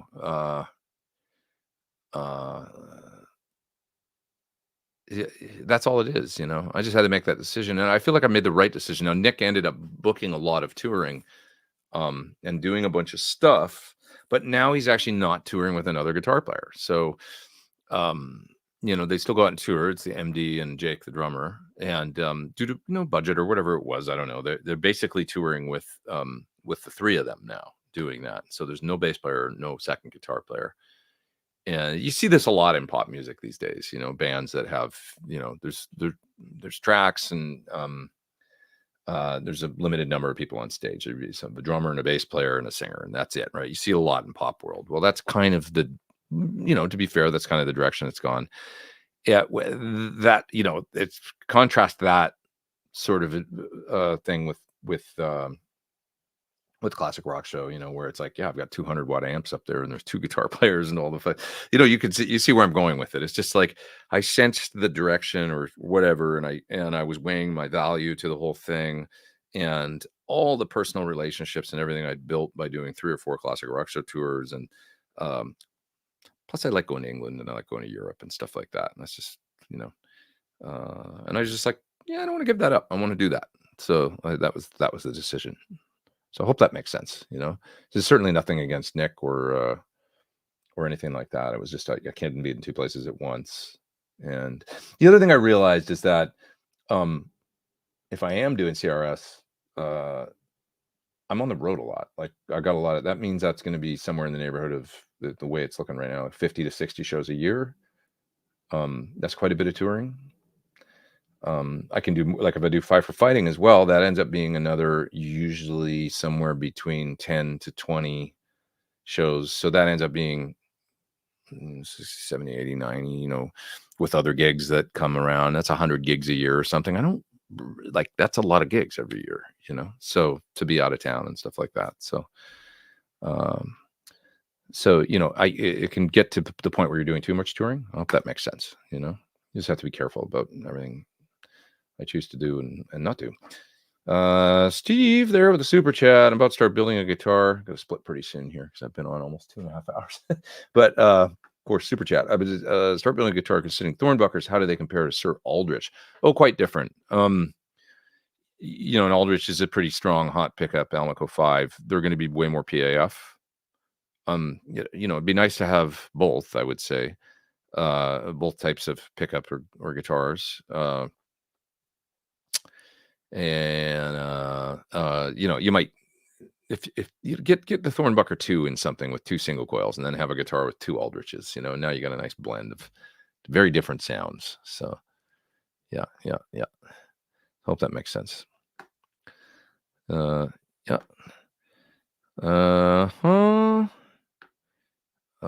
Purposeful Porpoise said Van Halen pickup was Mighty Mite 1800 Super Stud. That could be. Let's see. Mighty Mite 1800. Was that the hot one?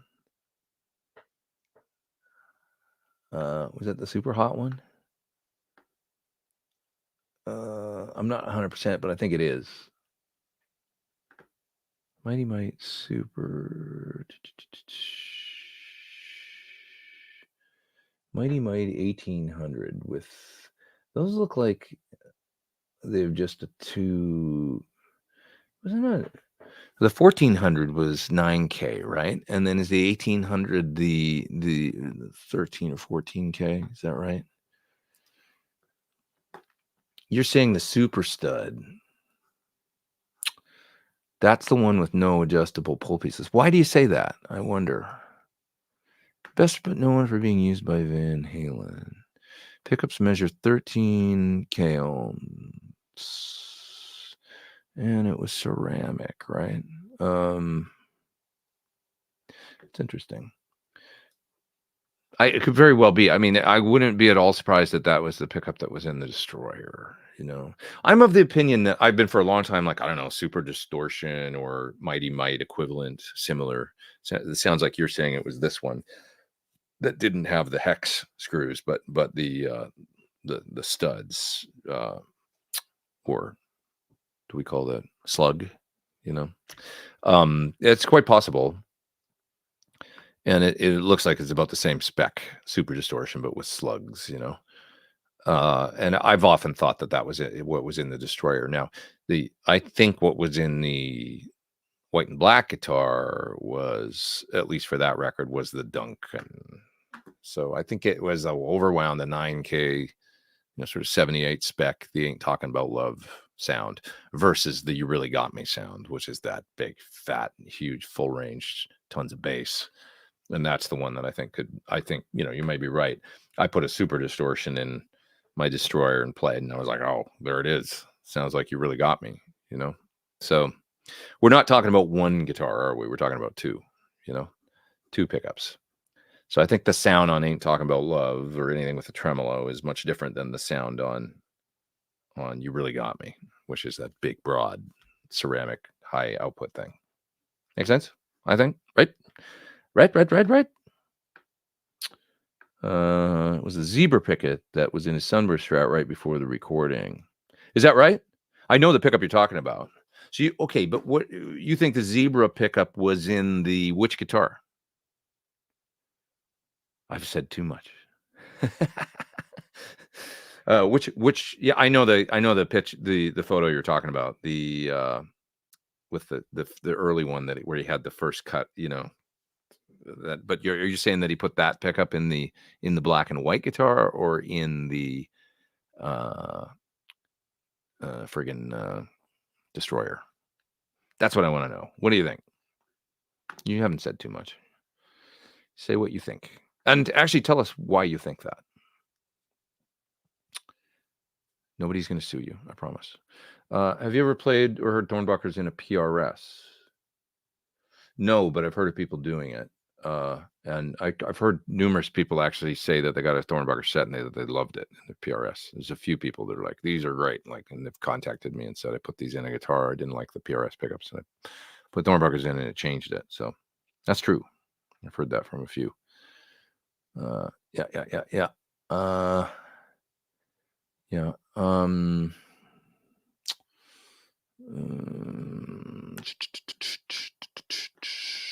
Eddie's pickup in his guitars could be a fire. Well, that's the other thing, is that he changed them so much. Like Van Halen 1, obviously, he was probably sticking with something, but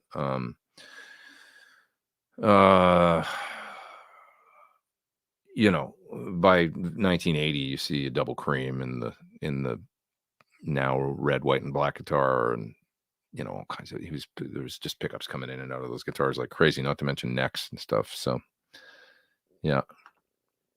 Like Ian said, I think he swapped his pickups in multiple guitars and used them for what they did. Yeah, I think so. I think he was constantly just messing around. Yeah. Bent Tom says I put Thorn Bookers in a Les Paul and a Super Strat. They both sound great. That's awesome. Thank you. I'm glad you're happy. Arthur says, you know the stories of Edward and Randy not liking one another. Do you think that? Oh, I don't know. I don't know if I heard that they didn't like one another. I just heard that Eddie was obviously, young and with a, had his, a bit of a chip on his shoulder and all that. And he, if people asked him about Randy, it was obviously maybe a little threatening to a 22 or 23-year-old. So he was like, I don't know. He's okay. I mean, that's the way in the 80s, every guitar player talked about almost every other guitar player like that. I don't know. They're not so good or whatever. It was a lot of young guys, a lot of testosterone and stuff, just young dude energy or whatever. That was what was going on. And there was this kind of very competitive attitude back then that doesn't maybe exist now as much. I just remember that being kind of the, friendly competition. Yeah, exactly. That's what I remember.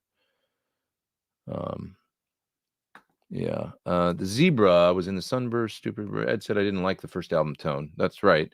I don't like Super Distortion. It's too distorted. Black and White had the PAF. Yeah, I believe the Black and White was the PAF. And Eddie did say that. I don't like he didn't. He, I know I think he told this from the horse's mouth to Dave. He had said he didn't like the first album tone. Too bright was the comment. I think. So he didn't like the sound, and then he kind of quit using the Destroyer, after he cut the piece out of it and all that. But the Destroyer, I believe, is the guitar on Van Halen 2 on Light Up the Sky, for instance, not the solo, but the rest of the song, I think is the Destroyer. And he used the Destroyer on a lot of stuff. And then, obviously he went back and borrowed Chris Holmes for the third record because he now cut up his and wanted to get back some. So I think he was constantly on this back and forth, But one thing you will notice is by fair warning, the sound gets a lot warmer. The sound of Unchained is remarkably more warm than, say, the tone on You Really Got Me. You Really Got Me is always the example I use because it's isolated. And you can listen to it. Listen to the sound on You Really Got Me and just loop it in the beginning. Loop so that the drums don't kick. Now listen to the tone on Unchained and loop the beginning, or on, Mean Street Intro, which is amazing to me. You can hear how different they are, and so we're talking about many different guitar sounds, and more than one guitar. So it's interesting. Yeah.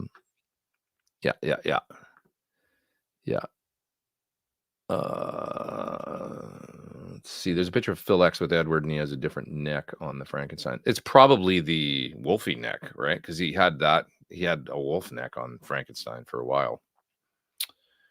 Kind of interesting. So, yeah.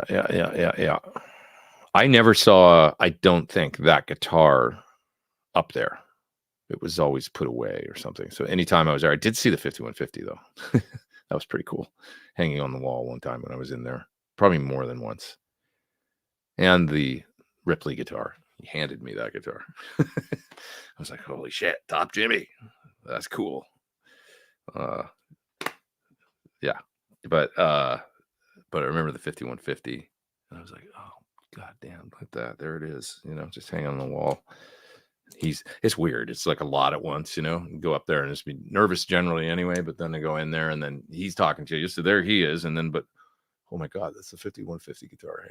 It's just like a lot to take in all at once. So, and then, you'd be off in the other room or something. It was like, that was a moment in time where I saw that for a second. It was just cool. If you're a nerd about this stuff. Oh my God, I gotta go. We're going forever here. And there's still 300 people in line. What are you guitar nerds? You're all crazy hanging out with me all Sunday. I should go, but isn't the guitar from You Really Got Me? No, it's Eddie's white guitar. So Eddie played. You can see pictures in the studio of the one picture. I could find it, and let's just find it right now.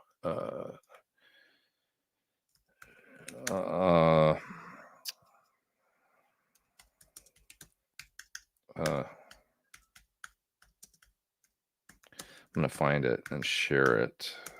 I think I can do that pretty easily.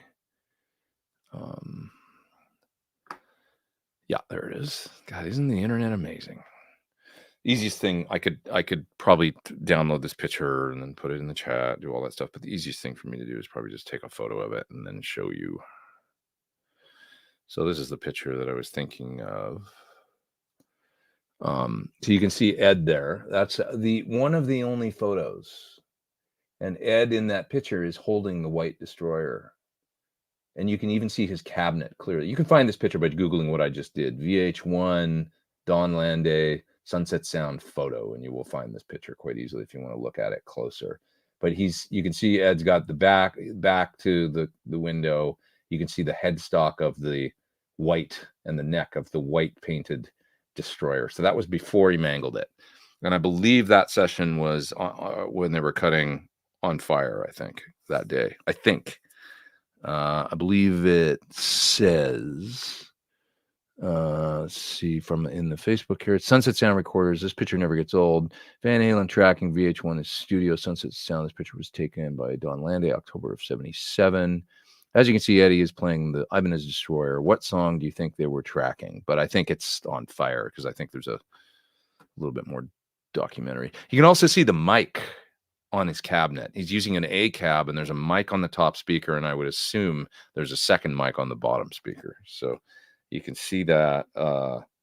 It's pretty cool, but there it is. You can see the 412 with the 57 on it, or whatever the mic was. You know, it was that looks like a straight up 57 to me, the color and everything, but it could be I heard that he was using 56s or something, which were the short ones for the toms, but that could be just on a different day, different session or something.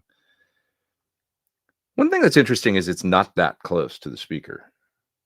You know, some people say it's shoved right up on but you can see that it's not. It's like if there was a grill cloth, it would be an inch or an inch and a half back, you know.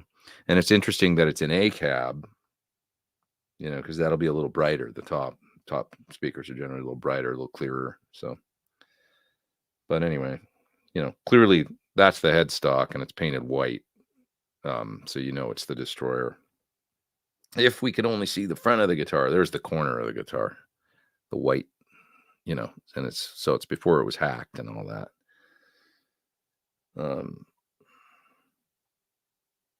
Yeah, pretty cool. So yeah, my theory is that is the you know, Mighty Might or Super Distortion. You know, was what he was using in that guitar on that record. Well, I guess I should go, guys.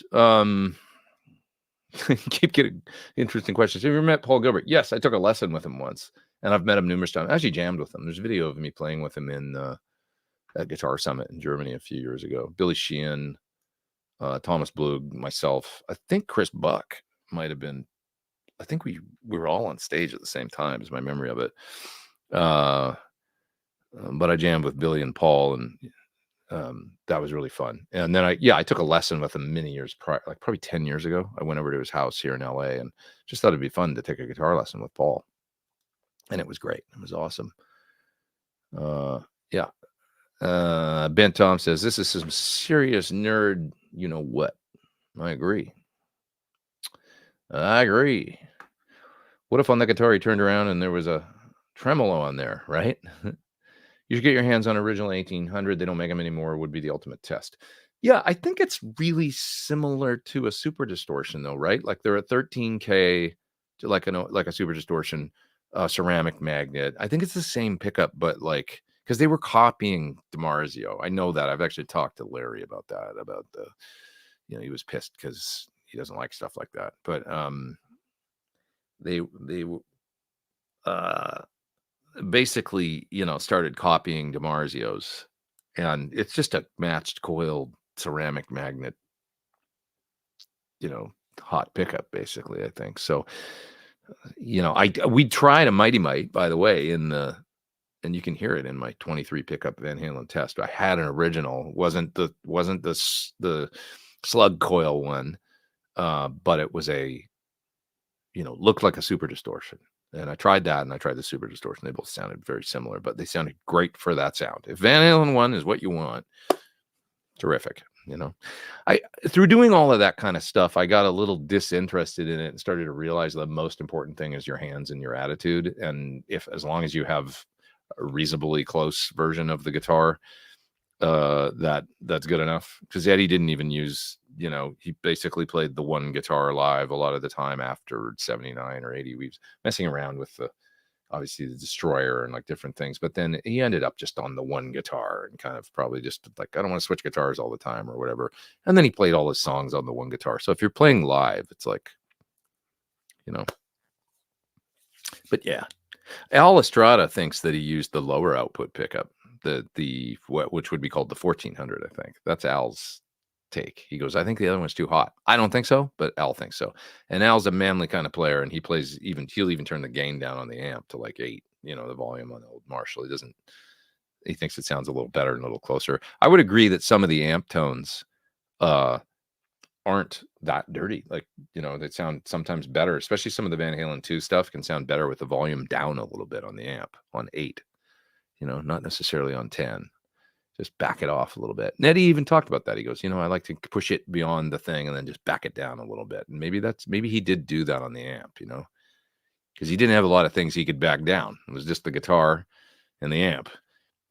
Pedals, he didn't use distortions and stuff. So what did he mean when he said that? Oh, I like to push it to the limit and then just back it back a little bit, It would make sense to me that was the amp. Some of the tones aren't that crazy dirty, when I think about Ain't Talking About Love, Running with the Devil, not that dirty, it's not like the level of You Really Got Me sounds more,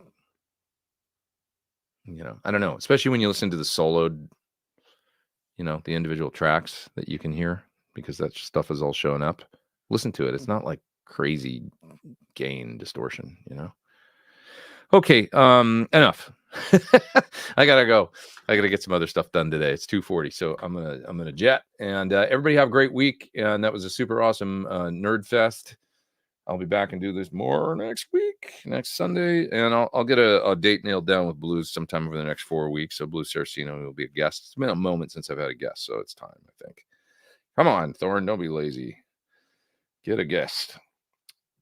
And once again, sorry to Volta about the MIDI confusion. I'll put out a little whatever, I'll put it in the video description on the video that I made as well. I think I can even cut out the part where I say it's not MIDI, because that's in there, I think, but I can add it a little part of the video. So I'll get all that done and do all that stuff, make amends, and fix my, I'm not infallible. All right, everybody have a terrific week. Thanks so much for your super chats. Be nice to one another. Have an awesome time. In the words of Purposeful Porpoise, later, dude.